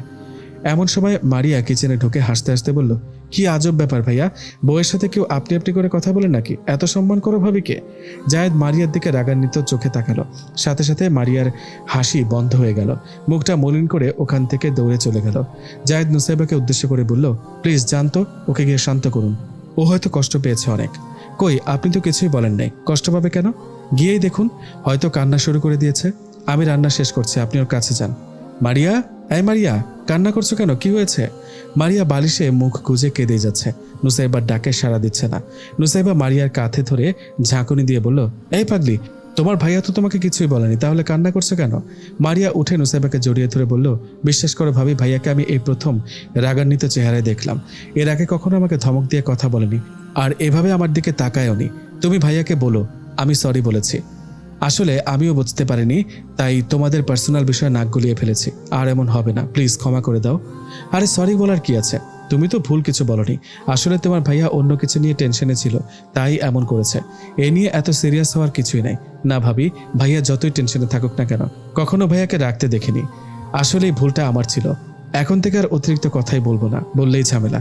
বিকেল হতে খাদিজা বেগম নুসাইবাকে বলল, নুসাইবা যাও, রেডি হও, আজকে না তোমার বাবার বাড়ি যাওয়ার কথা। মা, আপনার ছেলে তো যাবে না বলল, তুমি রেডি হও গিয়ে। ও যায় না যায় সেটা আমি দেখছি। নুসাইবা রেডি হয়ে জায়েদের রুমের কাছে গিয়ে বলল, শুনছেন, আমি রেডি, আপনার হয়েছে? জায়েদ রুম থেকে বেরিয়ে অবাক হয়ে প্রশ্নবোধক দৃষ্টিতে ওর দিকে তাকালো। নুসাইবা চোখ নামিয়ে নিয়ে বলল, কি হয়েছে? জায়েদ কিছু বলতে গিয়েও থেমে গিয়ে নুসাইবার হাত থেকে লাগেজটা নিয়ে নিচে নেমে এলো। নুসাইবাও পেছন পেছন এলো। জায়েদ ও নুসাইবাকে একসাথে দেখে মারিয়া চিল্লাতে লাগলো, মাশাআল্লাহ মাশাআল্লাহ, হুজুর হুজুরনিকে তো বেশ ভালো বানিয়েছে। ভাইয়া, তোমাদেরকে বাইকে কিন্তু আরো মানাবে। বাইক নিব না, রিকশায় করে যাব। আব্বুও বাসায় নেই, আব্বুকে ফোন দিয়ে বললে তো গাড়ি দিয়ে নামিয়ে দিয়ে আসতে পারতো। দরকার নেই। খাদিজা বেগম ও মারিয়ার কাছ থেকে বিদায় নিয়ে দুজনেই বেরিয়ে পড়ল। কলিং বেল বাজতে আরাফাত এসে গেট খুলে দিল। আসসালামু আলাইকুম, কেমন আছিস আরাফাত? ওয়ালাইকুম আসসালাম, ভালো আলহামদুলিল্লাহ। তুমি কেমন আছো আপু? দুলাভাই কেমন আছেন? আলহামদুলিল্লাহ, আমরাও ভালো। ভেতরে আসুন দুলাভাই। মা মা, এই দেখো কে এসেছে, আপু ও দুলাভাই এসেছে। এই বলে 12 বছরের ছেলেটি দৌড়ে ভিতরে চলে গেল। নুসাইবা জায়েদের উদ্দেশ্যে বলল, আরাফাত আমার ছোট ভাই, বাবার দিক থেকে সৎ হলেও একই মায়ের সন্তান আমরা। ও আচ্ছা। হাজরা বেগম এসে দুজনকে সম্মানের সাথে ঘরে নিয়ে গেল। নুসাইবা বলল, মা, আনিসা কোথায়? ওকে তো দেখছি না। ও আর কোথায় থাকবে, হয়তো টিভি আর মোবাইল নিয়ে ব্যস্ত, একটুও পড়াশোনায় মন নেই ওর। রাশেদ ভাইয়া বিদেশ থেকে কবে ফিরবে? ও নাকি মাস দুয়েক পরেই ফিরবে পড়াশোনা শেষ করে। ও, তোরা ফ্রেশ হয়ে নে, আমি তোদের জন্য নাস্তা নিয়ে আসছি। আর তোর বাবাকে ফোন দিয়ে তোরা আসার কথা জানাই। জায়েদ বলল, এখন খাবো না কিছু, মাগরিবের ওয়াক্ত বেশি দেরি নেই। আশেপাশে মসজিদ আছে কিনা বলে দিলে ভালো হতো। নুসাইবা বলল, আরাফাত যাও তো ভাই, তোমার দুলাভাইকে নিয়ে মসজিদে নামাজ পড়ে আসো। রাতে লাগেজ থেকে কাপড়গুলো বের করে একটা লুঙ্গি আর টি শার্ট জায়েদের দিকে বাড়িয়ে দিল নুসাইবা। জায়েদ অবাক হয়ে বলল, আমার জন্য ড্রেস আনার কি দরকার ছিল? তাও আবার জুব্বা পায়জামা পাগড়িও? আমি তো সকালে চলে যাব। কেন থাকবেন না আমাদের বাসায়? না। আর আমি? আপনার যতদিন ইচ্ছা থাকেন, তারপর আব্বুকে পাঠিয়ে দেব নিয়ে যেতে। ওহ, আপনি ঘুমান তাহলে, আমি আনিসার সাথে ঘুমাবো। আনিসা, আনিসা, ডাকলো নুসাইবা। কি হয়েছে আপু, ডাকছিস কেন? দরজা খোল, কাজ আছে।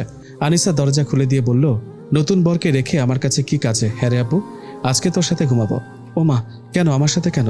তোর সাথে শ্বশুরবাড়ি গল্প করবো তাই? আপু তুই যাই বলিস, আমি জানি তোর এই হুজুর মার্কা বর একদম আনস্মার্ট, সেকেলে। মনে হয় না তোর সাথে কখনো রোম্যান্স করে। এরা তো শুধু দাওয়াত খেয়েই বড় হয়েছে, রোমান্টিক শিখবে কোত্থেকে? আনিসা বলল, অনেক হয়েছে, এবার থাম। সম্মান না করলি অন্তত অপমান করিস না। কাউকে এভাবে তুচ্ছ তাচ্ছিল্য করে কথা বলা গুনাহের কাজ। বাহ, এই একদিনেই হুজুরের জন্য এত টান? হুজুর মনে হয় তোকে প্রেমের সুধা পান করিয়েছে রে। নুসাইবা কথা বাড়াতে চায় না, তাই মুখ বন্ধ করে সোফায় বসে পড়ল। কিরে আপু, বসে রইলি কেন? তোর হুজুরের জন্য যখন এত মায়া, তাহলে তার কাছে যাচ্ছিস না কেন? আনিসা, কথা বাড়াস না তো, চুপচাপ শুয়ে পড়। বুঝেছি তোর হুজুরের বোধহয় লজ্জা বেশি, তাই তোকে কাছে রাখছে না। কিছুক্ষণ পর নুসাইবাকে ছাতা হাতে রুম থেকে বেরোতে দেখে আনিসা বলল, কিরে আপু, এত রাতে ছাতা নিয়ে কই যাচ্ছিস? ছাদে যাব। ও, বৃষ্টি বিলাস করতে বুঝি? বরকে সাথে নিয়ে যাস, মজা হবে কিন্তু। ধুর, কি বলছি আমি, হুজুর এসবে কি বুঝবে? নুসাইবা কোনো প্রত্যুত্তর না করে মন খারাপ করে ছাদে চলে গেল। ঝিরিঝিরি বৃষ্টিতে আকাশের দিকে তাকিয়ে নুসাইবা বলছে, হে রব, তোমাকে অনেক কিছুই বলার আছে, তোমার থেকে অনেক কিছু চাওয়ার আছে, কিন্তু কোনো কিছুই যেন বলতে পারছি না। ও আমার রব, তুমি তো জানো আমার কি দরকার সবচেয়ে বেশি। তুমি তো জানো নির্ঘুম রাতের নিঃশব্দ কান্নাগুলো, আর্তনাদ, মন খারাপের কারণগুলো তো তোমার অজানা নয়।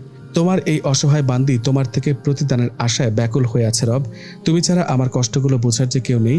এই দুর্বিষহ জীবনে এক পশলা বৃষ্টি পাঠিয়ে দিয়ে আমার অন্তরটা ঠান্ডা করে দাও। তোমাকেই বলছি রব, আমার অগোছালো জীবনটা তুমি গুছিয়ে দাও, আমার জন্য সবকিছু সহজ করে দাও মালিক। ফিতনার এই দুনিয়াতে যেদিকে তাকাই সেদিকেই তোমাকে হারিয়ে ফেলার ভীষণ ভয় হয়। আমি কখনোই তোমাকে হারাতে চাই না আল্লাহ। আমি তোমাকে ভালোবাসি, তোমার ভালোবাসা চাই, তোমাকে যে ভালোবাসে তার ভালোবাসা চাই। আজ এই বৃষ্টি ছুঁয়ে তোমার আকাশের দিকে তাকিয়ে আছি আল্লাহ। অদৃশ্য খামে পড়ে আমার বলা না বলা সবগুলো কথা পাঠিয়ে দিলাম তোমার আসমানের পানে। ছলছল করা চোখ দুটি নিয়ে তাকিয়ে আছি ওই আকাশের দিকে, আর অপেক্ষায় আছি একটি উত্তরের। সকালের নাস্তা শেষে জায়েদ চলে যাওয়ার জন্য রেডি হলো। নুসাইবা বলল, এখনই চলে যাচ্ছেন? একটু দেরি করে গেলে হয় না? এখনই যেতে হবে, কাজ আছে আমার। থাকার জন্য সবাই অনেক রিকোয়েস্ট করলেও ও চলে গেল, আর বলে গেল কদিন পর ও বাবাকে পাঠিয়ে দেবে নুসাইবাকে নিয়ে যাওয়ার জন্য।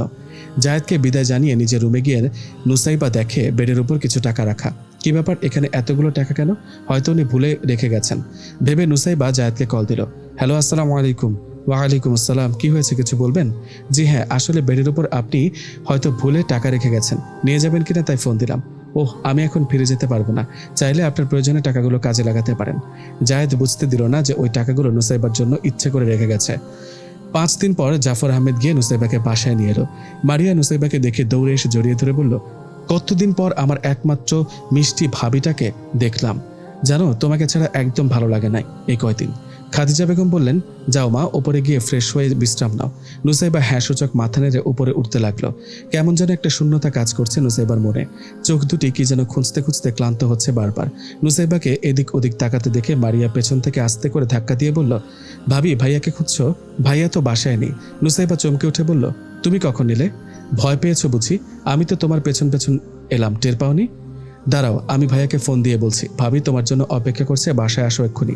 মারিয়া, তোমাকে বলেছি আমি তোমার ভাইয়াকে খুঁজছি। তো কাকে খুঁজছো? এখানে ভাইয়া ছাড়া আর কার থাকার কথা? বলে মারিয়া দৌড়ে চলে গেল। এই মারিয়া, মারিয়া! পাগলিটা না একদম ফাজিল, এভাবে লজ্জা না দিলেও তো হতো। এখন তো তার ভাইকে বলেই ছাড়বে। মাগরিবের নামাজ শেষে নুসাইবা সিঁড়ি বেয়ে নিচে নামছে। এমন সময় জায়েদ ফোন টিপতে টিপতে উপরে উঠছে। দুজনেই যখন মুখোমুখি হলো অমনি থমকে দাঁড়ালো। নুসাইবার বুকের ভেতর ধুকপুক করে শুরু করে দিয়েছে। ও বুঝতে পারছে না এই মুহূর্তে কিছু বলবে নাকি সাইড দেবে। নুসাইবার এই অবস্থা দেখে জায়েদ ওকে স্বাভাবিক করার জন্য ভালোভাবে বাসায় ফিরেছেন কিনা এই প্রশ্ন করে কোনো উত্তরের আশা না করে পাশ কাটিয়ে চলে গেল। নুসাইবা কিছু বলতে না পেরে ওর চলে যাওয়ার দিকে হাঁ করে তাকিয়ে রইল। ঘোরটা কেটে গেল। নুসাইবা এদিক ওদিক তাকিয়ে দেখলো মারিয়া দেখেছে কিনা, কারণ ও দেখলেই তো এটা ওটা বলে লজ্জা দেবে। নুসাইবার মনে বসন্তকালের মতো নতুন অনুভূতি হচ্ছে, সাথে খানিকটা লজ্জা হচ্ছে। কেন যে এমনটা হলো, সে কি না কি ভাববে। এর আগে তো কখনো এত কাছে থেকে আর এত ভালোভাবে চোখে পড়েনি। তার চোখে কি যে মায়া আছে, ছি, কি ভাবছি আমি, আস্তাগফিরুল্লাহ। নিচে নামতে মারিয়া এসে বলল, জানো ভাবি, আমি আমার বরের সাথে কি করব? নুসাইবা ভ্রু কুঁচকে ওর দিকে তাকালো। আমার বরকে উপরে উঠতে দেখে থমকে দাঁড়িয়ে না থেকে পা পিছলে পড়ে যাওয়ার ভান করব। আর তখন সে কি করবে জানো? তখন সে আমাকে পাঁজা কোলা করে নিয়ে নিচে নামবে। বলে মারিয়া হাত দিয়ে মুখ চেপে ধরে ওখান থেকে চলে গেল। নুসাইবা বুঝতে পারলো যে মারিয়া ওদের দৃশ্যটা দেখে ফেলেছে। দাঁড়াও, কই যাচ্ছ? তোমার ভাইকে ডেকে বলি তোমাকে তাড়াতাড়ি বিয়ে দিতে, আর তোমার স্বপ্নটাও তাড়াতাড়ি পূরণ হোক, দুষ্ট কোথাকার। রাতে সবাই একসাথে খেতে বসেছে। মারিয়া একবার নুসাইবার দিকে তাকায়, আবার জায়েদের দিকে তাকায়, আর মিটমিট করে হাসি দেয়। জায়েদ বলল, কি হয়েছে রে মারিয়া, এমন করছিস কেন? কই কিচ্ছু না তো। নুসাইবা সেই ঘটনা মনে করে লজ্জায় চোখ তুলে তাকাচ্ছে না। জায়েদ দ্রুত খেয়ে চলে যেতে লাগলে মারিয়া ডেকে বলল, দাঁড়াও ভাইয়া, আজকে একটা খেলা খেলবো। কি খেলা বল?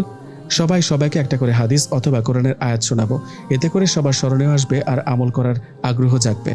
আমার সময় নাই, তোরা খেল। আব্বু, দেখেছো তোমাদের ছেলে কতটা খারাপ হয়ে গেছে? ভালো একটা উপদেশ দিলাম, তাও তা গ্রহণ করছে না। হায় রে জায়েদ, তুই এমন পরিবার থেকে দূরত্ব বজায় রাখছিস কেন? আগে তো এমন ছিলি না। আর রাতের বেলা কি এমন কাজ থাকে তোর? বললেন খাদিজা বেগম। জাফর আহমেদ বললেন, মারিয়া তো সুন্দর কথা বলেছে, একটা করে হাদিস অথবা কোরআনের আয়াত শুনিয়ে তারপর যা। আচ্ছা ঠিক আছে বাবা, তুমি আগে বলো। সবাই শোনো তাহলে। আল্লাহ তাআলা পবিত্র কোরআনে সূরা আহজাবের 35 নম্বর আয়াতে বলেছেন, অবশ্যই আত্মসমর্পণকারী মুসলিম পুরুষ ও আত্মসমর্পণকারী মুসলিম নারী, মুমিন পুরুষ ও মুমিনা নারী, অনুগত পুরুষ ও অনুগতা নারী, সত্যবাদী পুরুষ ও সত্যবাদী নারী, ধৈর্যশীল পুরুষ ও ধৈর্যশীল নারী, বিনীত পুরুষ ও বিনীতা নারী, দানশীল পুরুষ ও দানশীল নারী, সিয়াম পালনকারী পুরুষ ও সিয়াম পালনকারী নারী, যৌনাঙ্গ হেফাজতকারী পুরুষ ও যৌনাঙ্গ হেফাজতকারী নারী, আল্লাহকে অধিক স্মরণকারী পুরুষ ও অধিক স্মরণকারী নারী, এদের জন্য আল্লাহ প্রস্তুত রেখেছেন ক্ষমা ও মহাপ্রতিদান। এবার এর সংক্ষিপ্ত ব্যাখ্যা করা যাক। একদা উম্মে সালামা এবং অন্যান্য সাহাবী মহিলাগণ বললেন যে, কি ব্যাপার, আল্লাহ তাআলা সর্বস্থানে মহিলাদেরকে ছেড়ে কেবল পুরুষদেরকে সম্বোধন করেন? তখন এই আয়াতটি অবতীর্ণ হলো। মুসনাদে আহমদ 6/301। এতে মহিলাদের মন জয় করা হয়েছে। তাছাড়া সকল আহকামে পুরুষদের সাথে মহিলারাও শামিল, শুধু তাদের কিছু বিশেষ আহকাম ছাড়া যা তাদের জন্য নির্দিষ্ট। এই আয়াত ও অন্যান্য আয়াতসমূহ দ্বারা পরিস্ফুটিত হয় যে ইবাদত ও আল্লাহর আনুগত্য এবং পরকালের মান মর্যাদায় পুরুষ ও নারীর মাঝে কোনো পার্থক্য নেই। উভয়ের জন্য একইভাবে সে ময়দান খোলা আছে এবং উভয়ই বেশি বেশি নেকি ও সওয়াব অর্জন করতে পারে। কেবল জাতিভেদে তাদের মাঝে কোনো কম বেশি করা হবে না। এছাড়া মুসলমান ও মুমিনের পৃথক পৃথক বর্ণনা করাতে পরিষ্কার হয়ে যাচ্ছে যে এই দুইয়ের মাঝে পার্থক্য আছে। ইমানের স্থান ইসলামের ঊর্ধ্বে, যেমন কুরআন ও হাদিসের অন্যান্য দলিল দ্বারা তাই প্রমাণ হয়। মহান আল্লাহর উক্তি, এদের জন্য আল্লাহ প্রস্তুত রেখেছেন ক্ষমা ও মহাপ্রতিদান, অর্থাৎ উল্লেখিত গুণ বিশিষ্ট লোকদের প্রতিদান হিসেবে আল্লাহ তাআলা সংবাদ দিচ্ছেন যে এই গুণ বিশিষ্ট লোকদের পাপ সমূহ তিনি ক্ষমা করে দিবেন এবং তাদের জন্য প্রস্তুত রেখেছেন মহাপ্রতিদান, এবং ওটা হচ্ছে জান্নাত। খাদিজা বেগম বললেন, আনাস রাদিয়াল্লাহু তাআলা আনহা বলেন, নবী সাল্লাল্লাহু আলাইহি ওয়াসাল্লাম বলেছেন, যে ব্যক্তি ঘর থেকে বের হওয়ার সময় বলে বিসমিল্লাহি তাওয়াক্কালতু আলাল্লাহি ওয়ালা হাওলা ওয়ালা কুওয়াতা ইল্লা বিল্লাহ, অর্থ আমি আল্লাহর নামে বের হচ্ছি, আমি আল্লাহর উপর ভরসা করলাম, আল্লাহর সাহায্য ছাড়া কারো পক্ষে গুনাহ থেকে বাঁচা এবং তার তৌফিক ছাড়া কারো পক্ষে নেক কাজ করা সম্ভব নয়, তাকে বলা হয় তোমাকে হিদায়াত দিয়ে দেওয়া হলো, তোমার দায়িত্ব নিয়ে নেওয়া হলো এবং তোমাকে রক্ষা করা হলো, আর শয়তান তার থেকে দূরে সরে যায়। জামি তিরমিজি হাদিস নাম্বার 3426। জায়েদ বলল, আবু উমামা রাদিয়াল্লাহু তাআলা আনহু থেকে বর্ণিত, তিনি বলেন, রাসূলুল্লাহ সাল্লাল্লাহু আলাইহি ওয়াসাল্লাম বলেছেন, যে ব্যক্তি ন্যায়ের ওপর থাকা সত্ত্বেও ঝগড়া ছেড়ে দেবে, আমি তার জন্য জান্নাতের কিনারায় একটি ঘরের জিম্মাদার। যে ব্যক্তি কৌতুকের ছলেও মিথ্যা বলে না, আমি তার জন্য জান্নাতের মাঝখানে একটি ঘরের জিম্মাদার। আর যে ব্যক্তি তার চরিত্রকে সৌন্দর্য মণ্ডিত করেছে, আমি তার জন্য জান্নাতের সর্বোচ্চ স্থানে অবস্থিত একটি ঘরের জিম্মাদার। সুনানে আবু দাউদ 4800। মারিয়া বলল, ভাবি এবার তুমি বলো, তারপর আমি বলবো। নুসাইবা বলল, আজকের আয়াত হাদিস। আবু হুরায়রা রাদিয়াল্লাহু তাআলা আনহু থেকে বর্ণিত, রাসূলুল্লাহ সাল্লাল্লাহু আলাইহি ওয়াসাল্লাম বলেছেন, যে ব্যক্তি কোনো হেদায়েতের দিকে ডাকে, তার জন্য তার অনুসরণকারীদের সমান সওয়াব রয়েছে, এটা তাদের সওয়াব কোনো অংশে কমাবে না। আর যে ব্যক্তি কোনো গুমরাহির দিকে ডাকে, তার উপর তার অনুসরণকারীদের সমান গুনাহ পড়বে, এটা তাদের গুনাহ কোনো অংশে কমাবে না। সহিহ মুসলিম শরীফে হাদিস নাম্বার 2674। অর্থাৎ কাউকে সওয়াবের কাজের ব্যাপারে দাওয়াত দিলে সেই কাজটি ওই ব্যক্তির দ্বারা সম্পাদিত হলে আমরাও সেই কাজটি করার সমান সওয়াব লাভ করব, এতে ওই ব্যক্তির সওয়াব কোনো অংশে কমবে না। আবার আমরা যদি কাউকে কোনো পাপ কাজের পথ দেখাই, সেই পাপেরও সমান অংশীদার আমাদেরকে হতে হবে। আমরা যারা সোশ্যাল মিডিয়ায় বিভিন্ন নাটক, সিনেমা ইত্যাদি প্রচার করে বেড়াই, আমরা যারা বন্ধুদেরকে বিড়ি, সিগারেট ও বিভিন্ন নেশাদ্রব্যে অভ্যস্ত করাই, তাদের একটু চিন্তা করা প্রয়োজন। এই গুনাহের ধারাবাহিকতা কিন্তু মৃত্যুর পরেও চলমান থাকতে পারে। বাহ ভাবি, ভাবি দেখি সুন্দর নসিহা করতে পারো। এবার আমি ছোট্ট একটা হাদিস শুনাই। জায়েদের দিকে তাকিয়ে বলতে লাগলো মারিয়া। আসওয়াদ রাদিয়াল্লাহু তাআলা আনহু থেকে বর্ণিত, তিনি বলেন, আমি আয়েশা রাদিয়াল্লাহু তাআলা আনহাকে জিজ্ঞাসা করলাম, নবী সাল্লাল্লাহু আলাইহি ওয়াসাল্লাম ঘরে থাকা অবস্থায় কি করতেন? তিনি বললেন, ঘরের কাজকর্মে ব্যস্ত থাকতেন, অর্থাৎ পরিজনের সহায়তা করতেন, আর সালাতের সময় এলে সালাতের জন্য চলে যেতেন। সহিহ বুখারী শরীফ হাদিস নাম্বার 676। আর তুমি তো হয়েছে, আর জ্ঞান দিতে হবে না, আমি জানতাম তুই এরকম কিছুই বলবি, বলে জায়েদ চলে গেল। এভাবেই কেটে যায় আরও 15 দিনের মতো। নুসাইবার একান্ত প্রয়োজনীয় জিনিসগুলো মারিয়াকে দিয়ে আনায়। মারিয়া মনে মনে ভাবে, এসব কেন আমাকে দিয়ে আনায়? ভাইয়াও তো এনে দিতে পারে। কিন্তু নুসাইবাকে কিছু বলে না। আরও কিছুদিন পর রাতের খাবার খাওয়ার সময় জায়েদ সবাইকে উদ্দেশ্য করে বলল, পরশু আমি দেশের বাইরে যাচ্ছি কিছুদিনের জন্য। খাদিজা বেগম বললেন, কই আগে তো বলিসনি, আর কি জন্য যাচ্ছিস?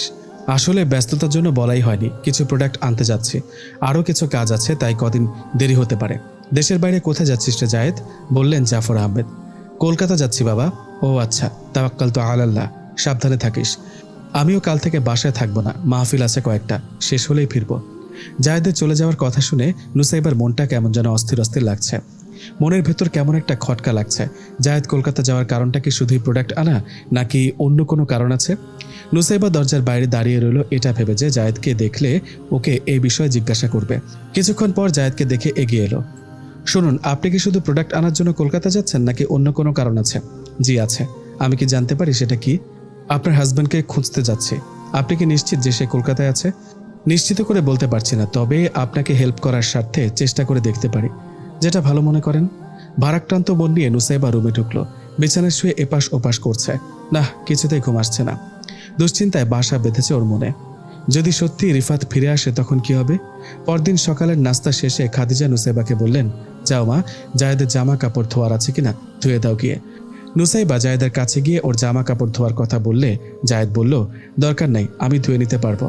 নুসাইবার মনটা খারাপ হয়ে গেল। নিজের রুমে ফিরে গিয়ে আনমনে বলে উঠল, তার কথায় আমি কষ্ট পাচ্ছি কেন? আমি তো তার কেউ না, তাহলে আমি কোন অধিকারে তার কাজ করে দিব?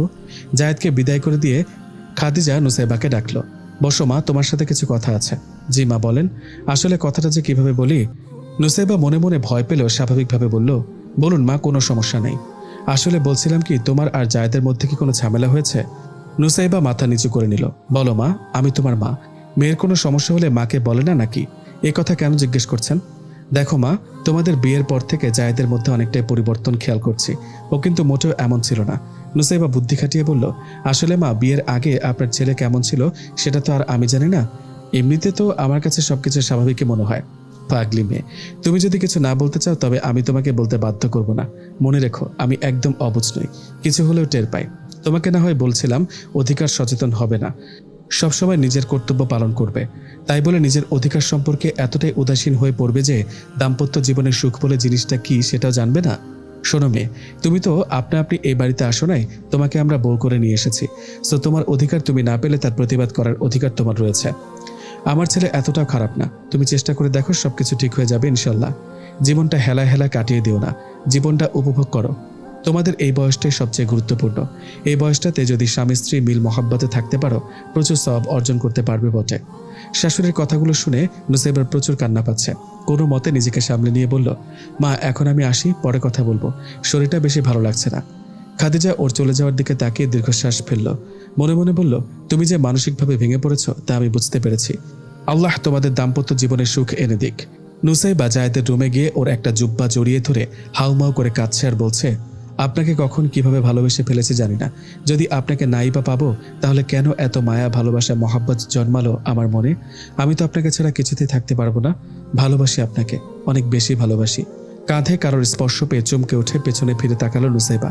খাদিজা বলল, কাঁদছো কেন নুসাইবা? নুসাইবা ভেবাচাকা খেয়ে হাত থেকে জুব্বাটা বেডের উপর রেখে দিল। লুকানোর আর কোনো সুযোগ নেই। তোমাদের মধ্যে কিছু একটা হয়েছে, এটা আমি আগে থেকেই বুঝেছিলাম। তবে আমি এটাও কল্পনা করিনি যে তোমরা এক বিছানা তো দূরের কথা, এক ঘরে পর্যন্ত থাকো না। তুমি প্রতিবাদ কেন করো না? নুসাইবা নির্বাক হয়ে দাঁড়িয়ে আছে। খাদিজা ওর মাথায় হাত বুলিয়ে দিয়ে বলল, কেঁদো না মা, জায়েদ ফিরে আসুক, আমি তোমার হয়ে ওর সাথে কথা বলবো ইনশাআল্লাহ। নুসাইবা এই বিষয়ে কখনো কাউকে জানাতে চায়নি, কিন্তু খাদিজা বুঝে ফেলেছেন। নুসাইবা বুঝতে পারছে না কি করবে এখন। বিভিন্ন দুশ্চিন্তায় মাথাটা কেমন ঘুরছে। এমন কোনো মানুষ নেই যার কাছে নিজের সমস্যার কথা বলে সমাধানের পথ খুঁজবে। জায়েদের রুমের সেলফের দিকে চোখ পড়ল নুসাইবার, যেখানে জায়েদ নিজের পছন্দের অনেকগুলো ইসলামিক বই কিনে সাজিয়ে রেখেছে। নুসাইবা প্রথমে একটা ডায়েরি হাতে নিল। কিছুক্ষণ ভেবে ডায়েরিটা খুলে দেখে ডায়েরিতে কিছু লেখা নেই, হয়তো নতুন করে কিনেছে। ওটা নুসাইবা নিজের কাছে রেখে দিল, মন খারাপের কথাগুলো ওটাতে লিখবে বলে। আরও কয়েকটি বই বেছে বেছে নিয়ে নিল, জায়েদ ফিরে আসার আগ পর্যন্ত পড়বে বলে। মারিয়ার মাদ্রাসা খোলা হওয়ায় ও মাদ্রাসায় চলে গেছে। জাফর আহমেদও বেশি সময় বাড়ির বাইরে থাকে। বাসায় শুধু খাদিজা ও নুসাইবা। নুসাইবার কাছে একটা মোবাইলও নাই যে সময় কাটাবে, তাই ও বেশি হতাশা লাগলে জায়েদের রুম থেকে আনা বইগুলো পড়ে। জায়েদ চলে যাওয়ার পর থেকে নুসাইবা মারিয়ার রুমে থাকে। রাতে ঘুমাতে গিয়ে কিছুতে ঘুম আসছে না নুসাইবার, তাই একটা বই নিয়ে পড়তে লাগলো।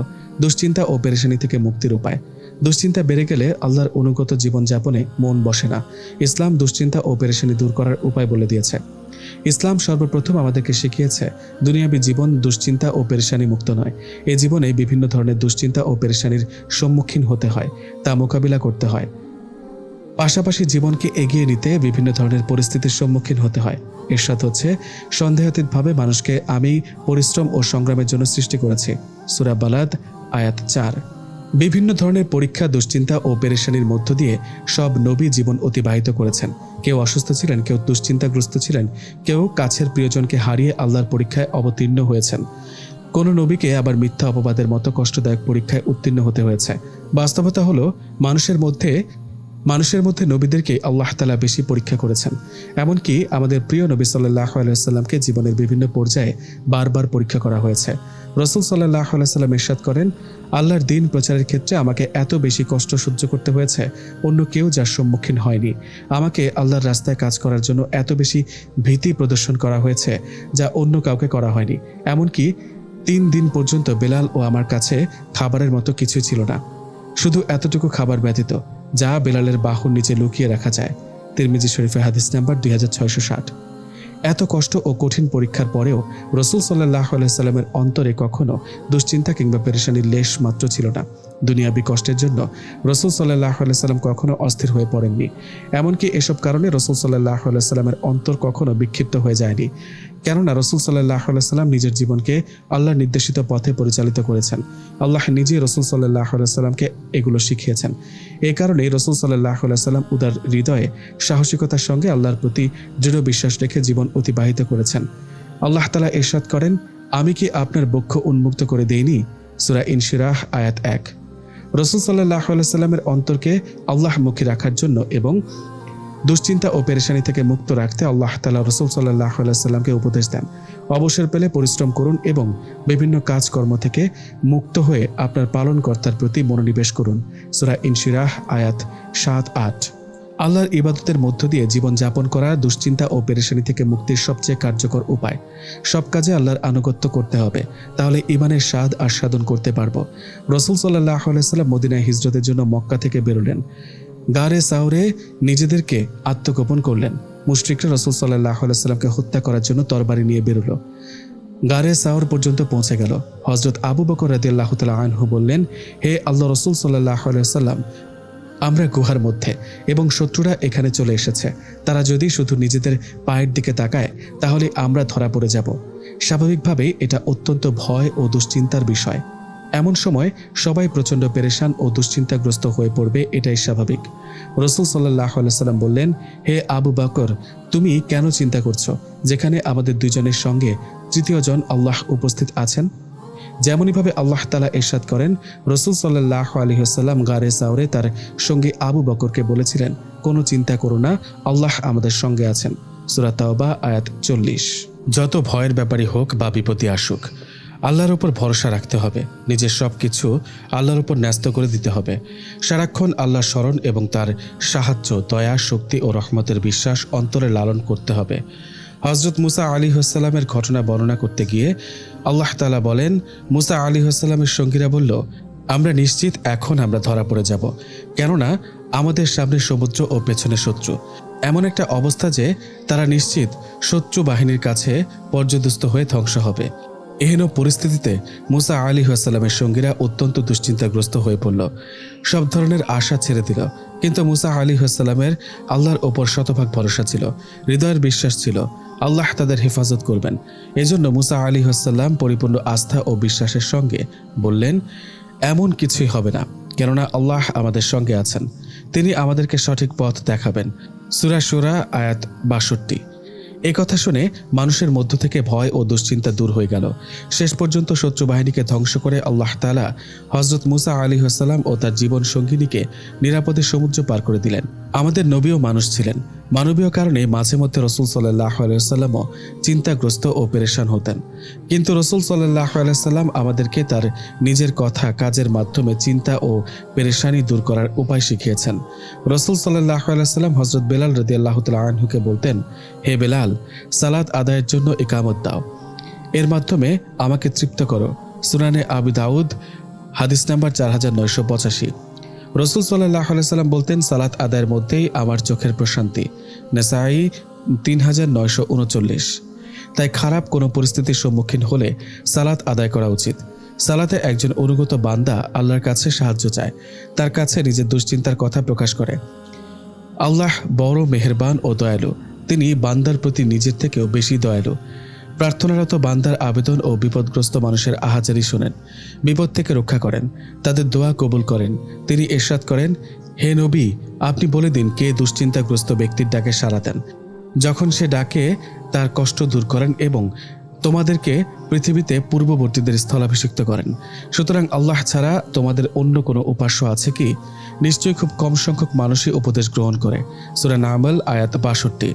আল্লাহ তাআলা ইরশাদ করেন, আল্লাহ আপনাকে বিপদগ্রস্ত করলে তা থেকে তিনি ছাড়া অন্য কেউ উদ্ধার করতে পারবে না। পক্ষান্তরে আল্লাহ যদি কারো মঙ্গল চান তাহলে তিনি সবকিছুর উপর ক্ষমতাবান। সূরা আনআম আয়াত 17। এর জন্য রসুল সাল্লাল্লাহু আলাইহি ওয়াসাল্লাম দোয়া করতেন, হে আল্লাহ, তোমার কাছে দুশ্চিন্তা, পেরেশানি, দুর্বলতা, অলসতা, কৃপণতা, কাপুরুষতা, ঋণ এবং মানুষের অত্যাচার থেকে পানাহ চাই। বুখারী শরীফ হাদিস নাম্বার 6369। আল্লাহ তাআলা তার নবী ও উম্মতের ওপর এমন দয়া করেছেন। রাসূল সাল্লাল্লাহু আলাইহি সাল্লামের ওপর দরুদ পাঠ করার মাধ্যমে অন্তরের কলুষতা ও পেরেশানি দূর হয়। যেমনিভাবে উবাই ইবনে কাব রাদিয়াল্লাহু তাআলা আনহু এর বর্ণিত হাদিসে উল্লেখিত হয়েছে, তিনি বলেন, আমি আমার পুরো দোয়ায় দরুদ পাঠ করতে চাই। রাসূল সাল্লাল্লাহু আলাইহি সাল্লাম বললেন, তুমি যদি এমনভাবে দরুদ পাঠ করো তাহলে তোমার সব পেরেশানি ও দুশ্চিন্তা দূর করে দেওয়া হবে, সব গুনাহ মাফ করে দেওয়া হবে। তিরমিজি শরীফে হাদিস নাম্বার 2645। মনে রাখা উচিত, আখিরাতের চিন্তা ও পেরেশানি পার্থিব চিন্তার মতো নয়, বরং তা প্রশংসনীয়। যখন আখিরাতের চিন্তা এসে যায় ও দুনিয়ার সব দুশ্চিন্তার উপর প্রাধান্য পায়, তখন অন্য সব দুশ্চিন্তা দূর হয়ে যায়, অন্তরে প্রশান্তি লাভ হয়, আত্মার পবিত্রতা অর্জন হয়।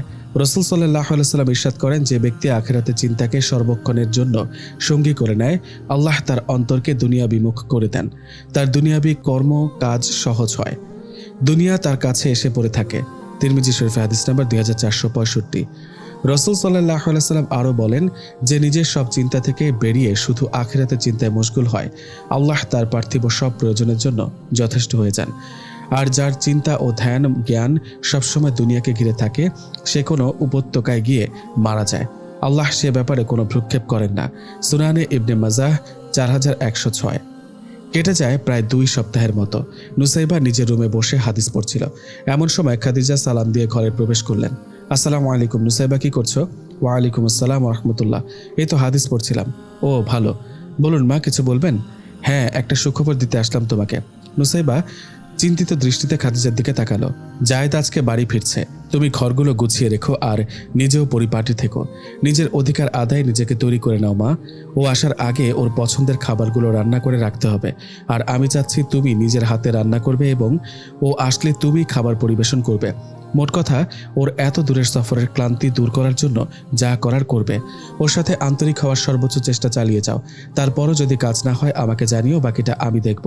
এখন থেকে কাজ করা শুরু করে দাও মা, বলে খাদিজা চলে গেল।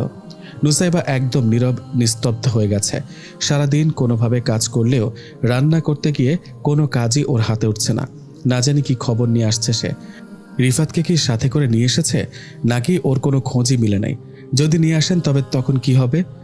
আমি তো তাকে ভালোবেসে ফেলেছি, কিভাবে ছেড়ে যাব? আর না আসলেই বা আবার কি হবে? তাকে তো আর আপন করে পাবার কোনো সুযোগ নেই। এসব ভেবে ভেবে নুসাইবার হৃদয়ে হৃৎপিণ্ড ক্রমান্বয়ে ওঠানামা করছে। সময় যত পার হচ্ছে মানসিকভাবে ততই ভেঙে পড়ছে নুসাইবা। ওর এই অবস্থা দেখে খাদিজা বললেন, নুসাইবা যাও মা, তুমি ফ্রেশ হয়ে বিশ্রাম নাও, আমি বাকিটা শেষ করি। না মা, আমি পারবো। যাও তো, তোমার অবস্থা বুঝতে পারছি। সারাদিন অনেক কাজ করেছো, এখন রেস্ট নাও। আর জায়েদ আসার সময় হয়ে এলো, তার আগেই নামাজ পড়ে রেডি হয়ে থেকো। ও আসার পর অন্য কোনো ব্যস্ততা দেখিও না, সবটুকু সময় ওকেই দিও। নুসাইবা হ্যাঁ সূচক মাথা নাড়ল। ঠিক আছে। এশার নামাজ পড়ে সেজদায় পড়ে আকুল হয়ে ডাকছে রবকে, হে আমার আল্লাহ, আমাকে পথ দেখান। আপনি ছাড়া এই মুহূর্তে আমাকে সাহায্য করার মতো কেউ নেই। এ কেমন পরীক্ষায় ফেললেন মাবুদ? আপনি তো বলেছেন নিশ্চয়ই কষ্টের সাথেই রয়েছে স্বস্তি। ও আমার মালিক, আপনি আমার কষ্টগুলোকে লাঘব করুন। পরক্ষণে মনে পড়ে গেল মারিয়াম আলাইহিস সালামের কথা। তিনি তো আল্লাহর নিকট অনেক মর্যাদা সম্পন্ন নারী ছিলেন। তাকে মহান আল্লাহ তাআলা অনেক বড় পরীক্ষার সম্মুখীন করেছিলেন। তার তুলনায় তো আমার পরীক্ষাটা অতি নগণ্য। তাহলে আমি কেন হতাশ হব? দরজায় নক পড়তে নুসাইবা সিজদা থেকে উঠে চোখের অশ্রু মুছে নিয়ে দরজা খুলে দিল। আসসালামু আলাইকুম মা, আপনার ছেলে কি এসে গেছে? ওয়ালাইকুম আসসালাম। হ্যাঁ যাও মা, জায়েদ ওর রুমে ঢুকেছে, তুমি গিয়ে ওর দূরের সফরের ক্লান্তিটা দূর করে দাও, মুচকি হেসে বললেন খাদিজা। নুসাইবা বিপদে পড়ে গেল। অজুহাত দেখানোর কোনো সুযোগ নেই। নুসাইবা এক পা এগোচ্ছে তো 2 পা পিছনে আসছে। পেছনে ফিরে তাকিয়ে দেখে খাদিজা ওখানে দাঁড়িয়ে আছে। নুসাইবার কিছুতেই জায়েদের সামনে যাওয়ার সাহস হচ্ছে না। কি একটা অস্বস্তিকর পরিস্থিতি। অবশেষে রুমের সামনে গিয়ে ভয়ে ভয়ে গলা খাকারি দিয়ে নুসাইবা বলল, আসসালামু আলাইকুম, আসতে পারি? ওয়ালাইকুম আসসালাম। হ্যাঁ আয়। নুসাইবার রুমে ঢুকে দৃষ্টি নিচু করে দাঁড়িয়ে আছে। জায়েদ ড্রেস চেঞ্জ করতে করতে বলল, কিরে মারিয়া, কেমন আছিস? দিনকাল কেমন কাটছে? নুসাইবার গলার স্বর নিচু করে বলল, মারিয়া তো বাসায় নেই। জায়েদ বোকার মতো ওর দিকে তাকিয়ে বলল, সরি, আমি মনে করেছিলাম মারিয়া। নুসাইবা বলল, কিছু মনে করবেন না প্লিজ, আমি আসতে চাইনি, আমাকে মা পাঠালো আপনার কাছে। ও আচ্ছা, আপনার কিছু লাগবে? আপনি যান, আমি নিয়ে নিতে পারবো। আসলে মা বললো আপনার যত্ন নিতে, তাই বললাম। আচ্ছা তাহলে আপনি ফ্রেশ হয়ে নিচে আসুন, আমি আপনার জন্য খাবার রেডি করছি। কেমন? দরকার নেই, আমি সময় হলে নিজে গিয়ে খেয়ে নেব। ও ঠিক আছে, মা বলেছিল তাই বললাম। জায়েদ এবার ভ্রুকুচকে ওর দিকে তাকিয়ে বলল, আচ্ছা মা আরও কী কী শিখিয়ে দিয়েছে জানতে পারি? নুসাইবা লজ্জা পেয়ে বলল, আমি এখন আসি। কি যেন ভেবে দরজা পর্যন্ত গিয়ে ফিরে এলো। জায়েদ বলল, কি কোনো সমস্যা? না মানে আপনার হাজব্যান্ড এসেছে কিনা জানতে চাচ্ছেন তাই তো? নুসাইবা মুখ গম্ভীর করে মাথা নিচু করে রইল। জি ম্যাডাম, আপনার হাজব্যান্ড ফিরে এসেছে। নুসাইবা বিস্ময়কর দৃষ্টিতে ওর দিকে তাকালো। কি, এতদিন অপেক্ষার পর আপনার হাজব্যান্ড ফিরে এলো, খুশি হননি? আপনি সত্যি বলছেন? জায়েদ কোনো উত্তর না দিয়ে একটা শপিং ব্যাগ ওর দিকে বাড়িয়ে দিল। এটা আপনার জন্য, আপনার হাজব্যান্ড দিয়েছে। এগুলো পরে রাত 11টায় ছাদে যাবেন। আপনার হাজব্যান্ড আপনাকে সারপ্রাইজ দেওয়ার জন্য ছাদে অপেক্ষা করবে। কি বলছেন এসব? আমি তো কিছুই বুঝতে পারছি না। কেন বিশ্বাস হচ্ছে না? এটা নিন। আরে নিন না। নুসাইবা ব্যাগটা হাতে নিয়ে বলল, প্লিজ আমার সাথে মজা করবেন না, সত্য কথা বলুন প্লিজ। আমি সত্য কথাই বলছি, আপনি যান, তৈরি হয়ে থাকুন। আমি এখন ফ্রেশ হব, অনেক টায়ার্ড লাগছে। নিজের রুমে গিয়ে নুসাইবা সোফার উপর ধপাস করে বসে পড়ল। জায়েদের কথাগুলো শুনে নুসাইবার মাথাটা ভনভন করছে। জায়েদের কথার ধরনটা যে বদলে গেছে এটা বুঝতে পারলেও ওর কথার মানেটা কিছুতেই বুঝতে পারছে না নুসাইবা। ওনাকে যতটুকু জানি উনি তো মিথ্যা বলার মানুষ নন। তাহলে কি রিফাত সত্যি এসেছে? আমাকে কি তার কাছে ফিরে যেতে হবে? কিছুক্ষণ পর জায়েদ মায়ের কাছে গিয়ে বলল, মা কতদিন হলো তোমাদের সাথে খাই না, চলো একসাথে খাই। আমরা খেয়েছি, তোরা দুজনে খা গিয়ে। আর হ্যাঁ, পরে যেন না শুনি যে একসাথে খাসনি। বিয়ে করে বউকে ঘরে নিয়ে আসাতে কি স্বামীর দায়িত্ব সীমাবদ্ধ? বউয়ের অধিকার সম্পর্কে কোনো খবর আছে তোর? মা আমি যাচ্ছি, ক্ষুধা পেয়েছে খুব। খাদিজা মুচকে হাসলেন। জায়েদ এখানে থাকলে ওর মা বিভিন্ন কথা শোনাতে থাকবে, তাই দ্রুত বেরিয়ে গেল। জায়েদ ভাবছে এখন তো ওনাকে ডেকে আনতে হবে, নইলে তো আবার মায়ের বকা খেতে হবে। অথচ কিছুক্ষণ আগে আমি তাকে বললাম আমি নিজে খাবার বেড়ে খাবো। যাই, কি আর করার। প্লেটে খাবার দিয়ে নুসাইবা একটু দূরে দাঁড়িয়ে আছে। কি ব্যাপার ম্যাডাম, আপনার প্লেট কই? খাবেন না আপনি? না। হাজব্যান্ড আসার খবর শুনে বুঝি পেট ভরে গেছে? কি হলো, খেয়ে নিন না তাড়াতাড়ি, সময় তো হয়ে এলো। আচ্ছা বলুন তো, আপনি কি আমার সাথে মজা নিচ্ছেন? আরে মজা নিব কেন, আমি তো সিরিয়াসলি বলছি। মিথ্যা বলবেন না প্লিজ। আপনার কি মনে হয় আমি মিথ্যা কথা বলি? নুসাইবা চুপ করে রইল।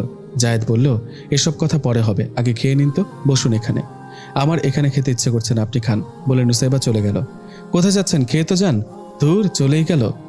কিছুক্ষণ পর দরজায় নক পড়তে নুসাইবা দরজা খুলে দিয়ে দেখে প্লেট হাতে জায়েদ দাঁড়িয়ে আছে। এই নিন আপনার খাবার, দ্রুত খেয়ে নিন, তৈরি হন আপনার স্বামীর জন্য। নুসাইবার এই বিষয়ে কিছু বলতে ইচ্ছে করছে না, তাই চুপচাপ ওর হাত থেকে খাবারের প্লেট নিয়ে টেবিলের উপর রেখে দিল। জায়েদ বলল, ভেতরে আসতে পারি কি? প্রয়োজন থাকলে অবশ্যই আসতে পারেন। জায়েদ গিয়ে সোফায় বসলো। এই যে শাহজাদি, খাবারটা খেয়ে নিন। বললাম তো খাবো না, তাহলে কেন শুধু শুধু কষ্ট করে এসব আনতে হলো? আপনি না খেলে আমি এখানেই বসে থাকবো। আপনার যদি কোনো সমস্যা না হয় তবে না খেয়ে থাকুন, আমি এখানেই বসে রইলাম। কি হলো, খাবেন নাকি খাইয়ে দিতে হবে? অগত্যা ইচ্ছা না থাকা সত্ত্বেও খেতে হলো নুসাইবাকে। আমি এখন আসি, বলে জায়েদ রুম থেকে বেরিয়ে গেল। নুসাইবা দরজা লক করে দিয়ে শুয়ে শুয়ে ভাবছে, ওনার কথার কোনো আগামাথা বুঝতে পারছি না। উনি কেন এমন করছেন আমার সাথে? আল্লাহু আ'লাম। মানুষটার মধ্যে এতটা পরিবর্তন হলো কি করে? যে মানুষটি সবসময় আমার থেকে দূরত্ব বজায় রাখতো, সেই মানুষ আজ আমার রুম পর্যন্ত আসলো। কথা বলার ধরনটাও পুরোপুরি বদলে গেছে। আগে আমি যা জিজ্ঞেস করতাম শুধু তার উত্তরটাই দিত, বাড়তে কোনো কথা বলতো না। অথচ আজ উনি নিজে থেকেই কত কথা বলছেন।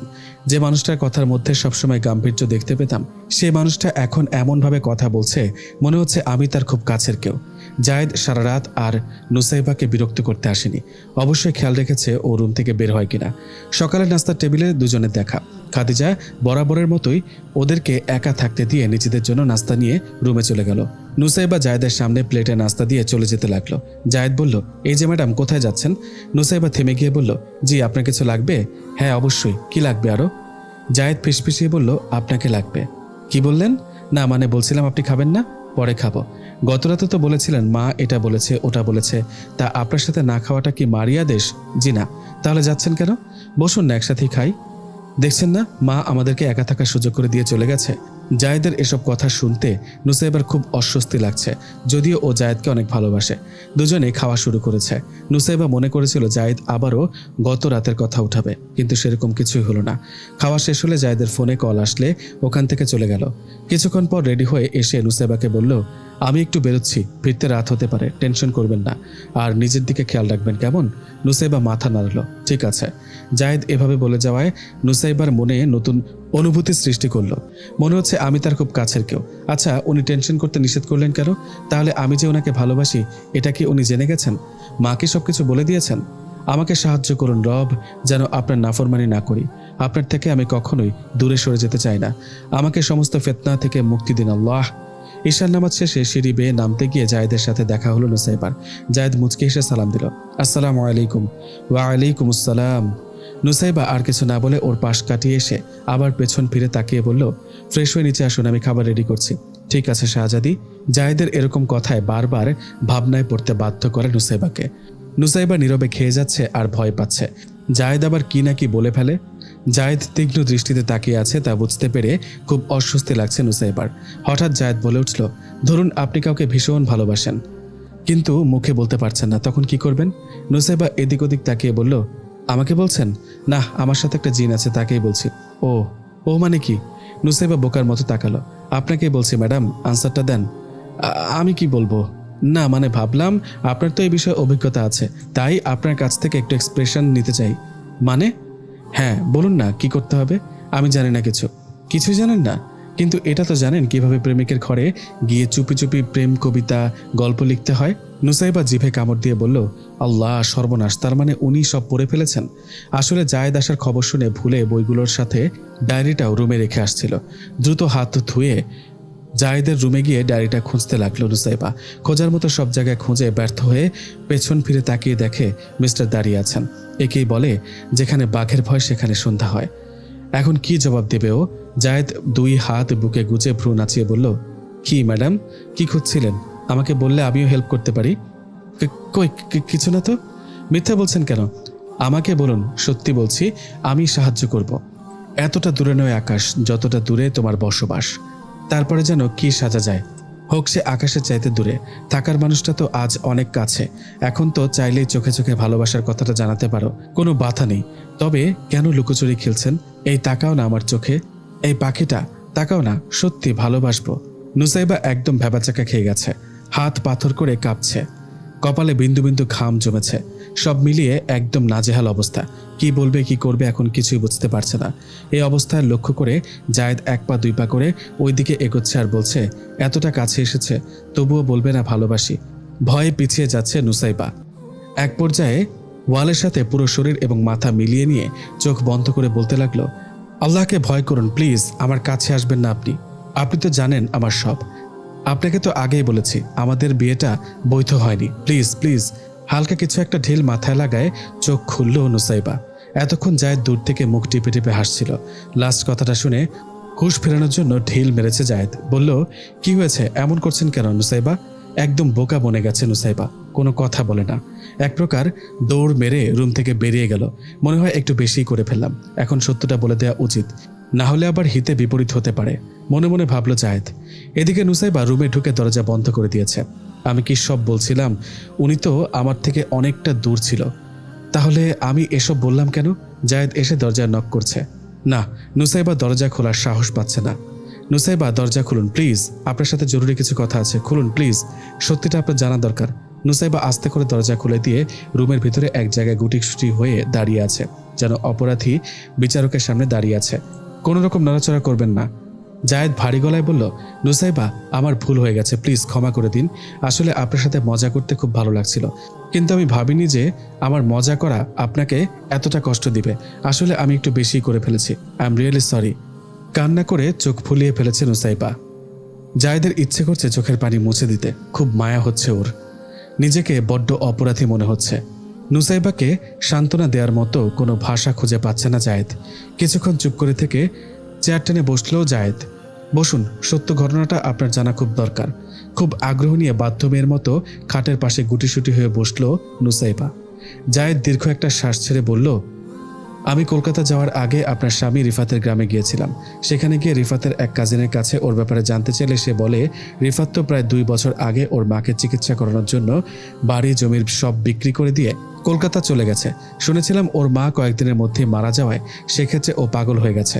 তারপরে ওকে নাকি পাগলা গারদে রাখা হয়েছে। সে এর চাইতেও বেশি খবর দিতে পারল না। পরে তার কাছ থেকে রিফাতের একটা ছবি চেয়ে নিই আর আপনার বিয়েটা যারা পড়িয়েছিল তাদের কাছ থেকে বিয়ের প্রমাণপত্র সংগ্রহ করি। ভেবেছিলাম রিফাতকে খুঁজে পেলে চিকিৎসা করাবো। যদি আল্লাহ তাকে ভালো করেন তাহলে তো ভালো, আর যদি ভালো না হয় তাহলে ডিভোর্স করার পর আপনাকে আমি বিয়ে করব। কিন্তু বাস্তবে যা হলো তা আমার ভাবনার বিপরীত। নুসাইবা উদ্বিগ্ন হয়ে জিজ্ঞাসা করলো, কিন্তু কি হয়েছে? তাকে খুঁজে পাননি বলুন না। অনেক চেষ্টার পর তার খোঁজ মিলেছে, কিন্তু সে আর পৃথিবীতে বেঁচে নেই। ইন্না লিল্লাহি ওয়া ইন্না ইলাইহি রাজিউন। কিভাবে এমন হলো? তাদের কাছ থেকে জানতে পেরেছি ও যে পাগল হওয়ার মাসখানেক পর কিভাবে যেন পাগলাগারদ থেকে ছুটে মেইন রোডে চলে গিয়েছিল। পরে অ্যাক্সিডেন্ট হয়ে তার মৃত্যু হয়েছে। নুসাইবা একদম পাথরের মতো শক্ত হয়ে গেছে। যদিও জায়েদকে ভালোবেসে রিফাতকে ভুলে গেছে, কিন্তু ওর মৃত্যুর সংবাদ শুনে ওর সাথে কথা বলার মুহূর্তগুলো সবই চোখের সামনে ভেসে উঠেছে। জায়েদ চেয়ার থেকে উঠে নুসাইবার সামনে গিয়ে দাঁড়ালো। নুসাইবা, কষ্ট পেও না, ধৈর্যশীল হও। তুমি ধৈর্য ধরো আর মা ভক্ত ছেলেটার জন্য দোয়া করো। আল্লাহ যেন তাদেরকে জান্নাতের উচ্চ মাকাম দান করেন। ছেলেটা তার মায়ের জন্য কত কিছুই না করলো। নুসাইবা, তোমার আমার বিয়েটা বৈধ ছিল, কেননা রিফাতের মৃত্যুর প্রায় 8-9 মাস পর আমাদের বিয়ে হয়েছে। আল্লাহর পরিকল্পনা দেখেছো কত নিখুঁত। আল্লাহ আমাদের এই খবরটা আগে জানতে দেননি। হয়তো আল্লাহ আমাদের এটা দিয়ে পরীক্ষা নিলেন আমরা আল্লাহকে ভয় করে এটা থেকে বিরত থাকি কিনা। জানো তো, আল্লাহ পরীক্ষার মাধ্যমে বান্দার মর্যাদা বাড়ান। আল্লাহ যাকে বেশি ভালোবাসেন তাকে তত বড় পরীক্ষায় ফেলেন। নিশাত, তুমি যে আমার অনুপস্থিতিতে আমার জন্য কাঁদতে আমাকে সব বলেছে। তুমি না আমাকে ভালোবাসো, তাহলে পারবে না আমাকে নিয়ে বেঁচে থাকতে? পারবে না আমার হাত ধরে জীবনের বাকিটা পথ পাড়ি দিতে? ভালোবাসি নুসাইবা, খুব ভালোবাসি তোমাকে। নুসাইবা এগিয়ে গিয়ে জায়েদকে জড়িয়ে ধরে কাঁদতে লাগলো, যেন এতক্ষণ ও কান্না করার জন্য একটা বুক খুঁজছিল, যা সে পেয়ে গেছে। মুখ ফিরিয়ে বলল, পাখিটা আমার, কষ্ট পেও না, আমি তোমার সব কষ্ট মুছে দেব ইনশাআল্লাহ। জীবনে যতই দুঃখ কষ্ট আসুক না কেন, কখনোই তোমাকে ছেড়ে যাব না। তোমাকে জীবন সঙ্গী হিসেবে কাছে চাই। যাও, ঘুমিয়ে পড়ো সোনা, আবার ফজরের সময় নামাজ পড়তে উঠতে হবে। তো আপনি ঘুমাবেন না? আমিও ঘুমাবো।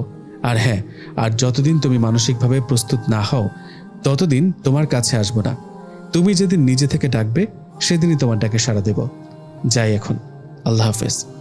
সত্যি চলে যাচ্ছেন? না গেলে হয় না। জায়েদ মুচকি হেসে বলল, তুমি ঘুমাও, আমি বসে থাকি। এ আবার কেমন কথা? আপনি বসে থাকবেন কেন? বসে না থাকলে যদি তোমার কোনো সমস্যা হয় তাহলে? আপনার যদি সমস্যা না হয় এক বিছানায় ঘুমাই। বিছানার মাঝখানে একটা কোলবালিশ রেখে দুজনে শুয়ে পড়ল। জায়েদ দু চোখ বন্ধ করে শুয়ে আছে। নুসাইবা ওর চেহারার দিকে মুগ্ধ নয়নে তাকিয়ে রইল। কি আছে ওই চেহারায়? কেন এত মায়া লাগে? ওকে দেখতে দেখতে কখন যে ঘুমিয়ে পড়েছে নুসাইবা টেরই পায়নি। ঘুম ভাঙতেই চোখ মেলে দেখে জায়েদ বিছানায় নেই। কি ব্যাপার, এখনো তো মনে হয় ফজর ওয়াক্ত হয়নি। তাহলে উনি কোথায় গেলেন? মাথাটা সামান্য উঁচু করে দেখে জায়েদ নামাজরত অবস্থায় আছে। নুসাইবাও দেরি না করে উঠে অজু করে এসে জায়েদের পাশাপাশি জায়নামাজ বিছিয়ে নামাজে দাঁড়িয়ে পড়ল। দীর্ঘ কিরাত, রুকু, সিজদা সহকারে নামাজ আদায় করে মোনাজাতে ওদেরকে একত্রিত করে দেওয়ার জন্য শুকরিয়া আদায় করে দাম্পত্য জীবন সুখময় করে দেওয়ার জন্য মহান আল্লাহর নিকট দোয়া করল। নুসাইবা বলল, আচ্ছা, আপনি একাই নামাজ পড়ছিলেন, আমাকে কেন ডাকেননি? তুমি তো ঘুমাচ্ছিলে, তাই ডাকিনি। হো আচ্ছা, আপনি তাহলে একাই জান্নাতে যেতে চান, আমাকে সাথে নেবেন না, তাই না? আরে না পাগলি, আমি তোমাকে নিয়ে জান্নাতে একই সাথে থাকতে চাই। নুসাইবা জায়েদের কাঁধে মাথাটা এলিয়ে দিল। জায়েদ এর পেছন দিয়ে হাত দিয়ে ওর বাহু ধরে নিজের সাথে আগলে নিয়ে বলল, আচ্ছা নুসাইবা, তুমি ডায়েরির প্রথম পাতায় কি লিখেছিলে মনে আছে? নুসাইবা মাথা ঘুরিয়ে ওর দিকে তাকিয়ে বলল, অনিশ্চিত গন্তব্যের দিকে ছুটে চলেছে। আজ থেকে ওখান থেকে অ অক্ষরটি মুছে দিয়ে লিখবে, নিশ্চিত গন্তব্যের দিকে ছুটে চলেছি। আর সেই গন্তব্যের স্থলটি হলো চিরস্থায়ী জান্নাত। বলো ইনশাআল্লাহ। দুজনেই সমস্বরে বলে উঠল, ইনশাআল্লাহ।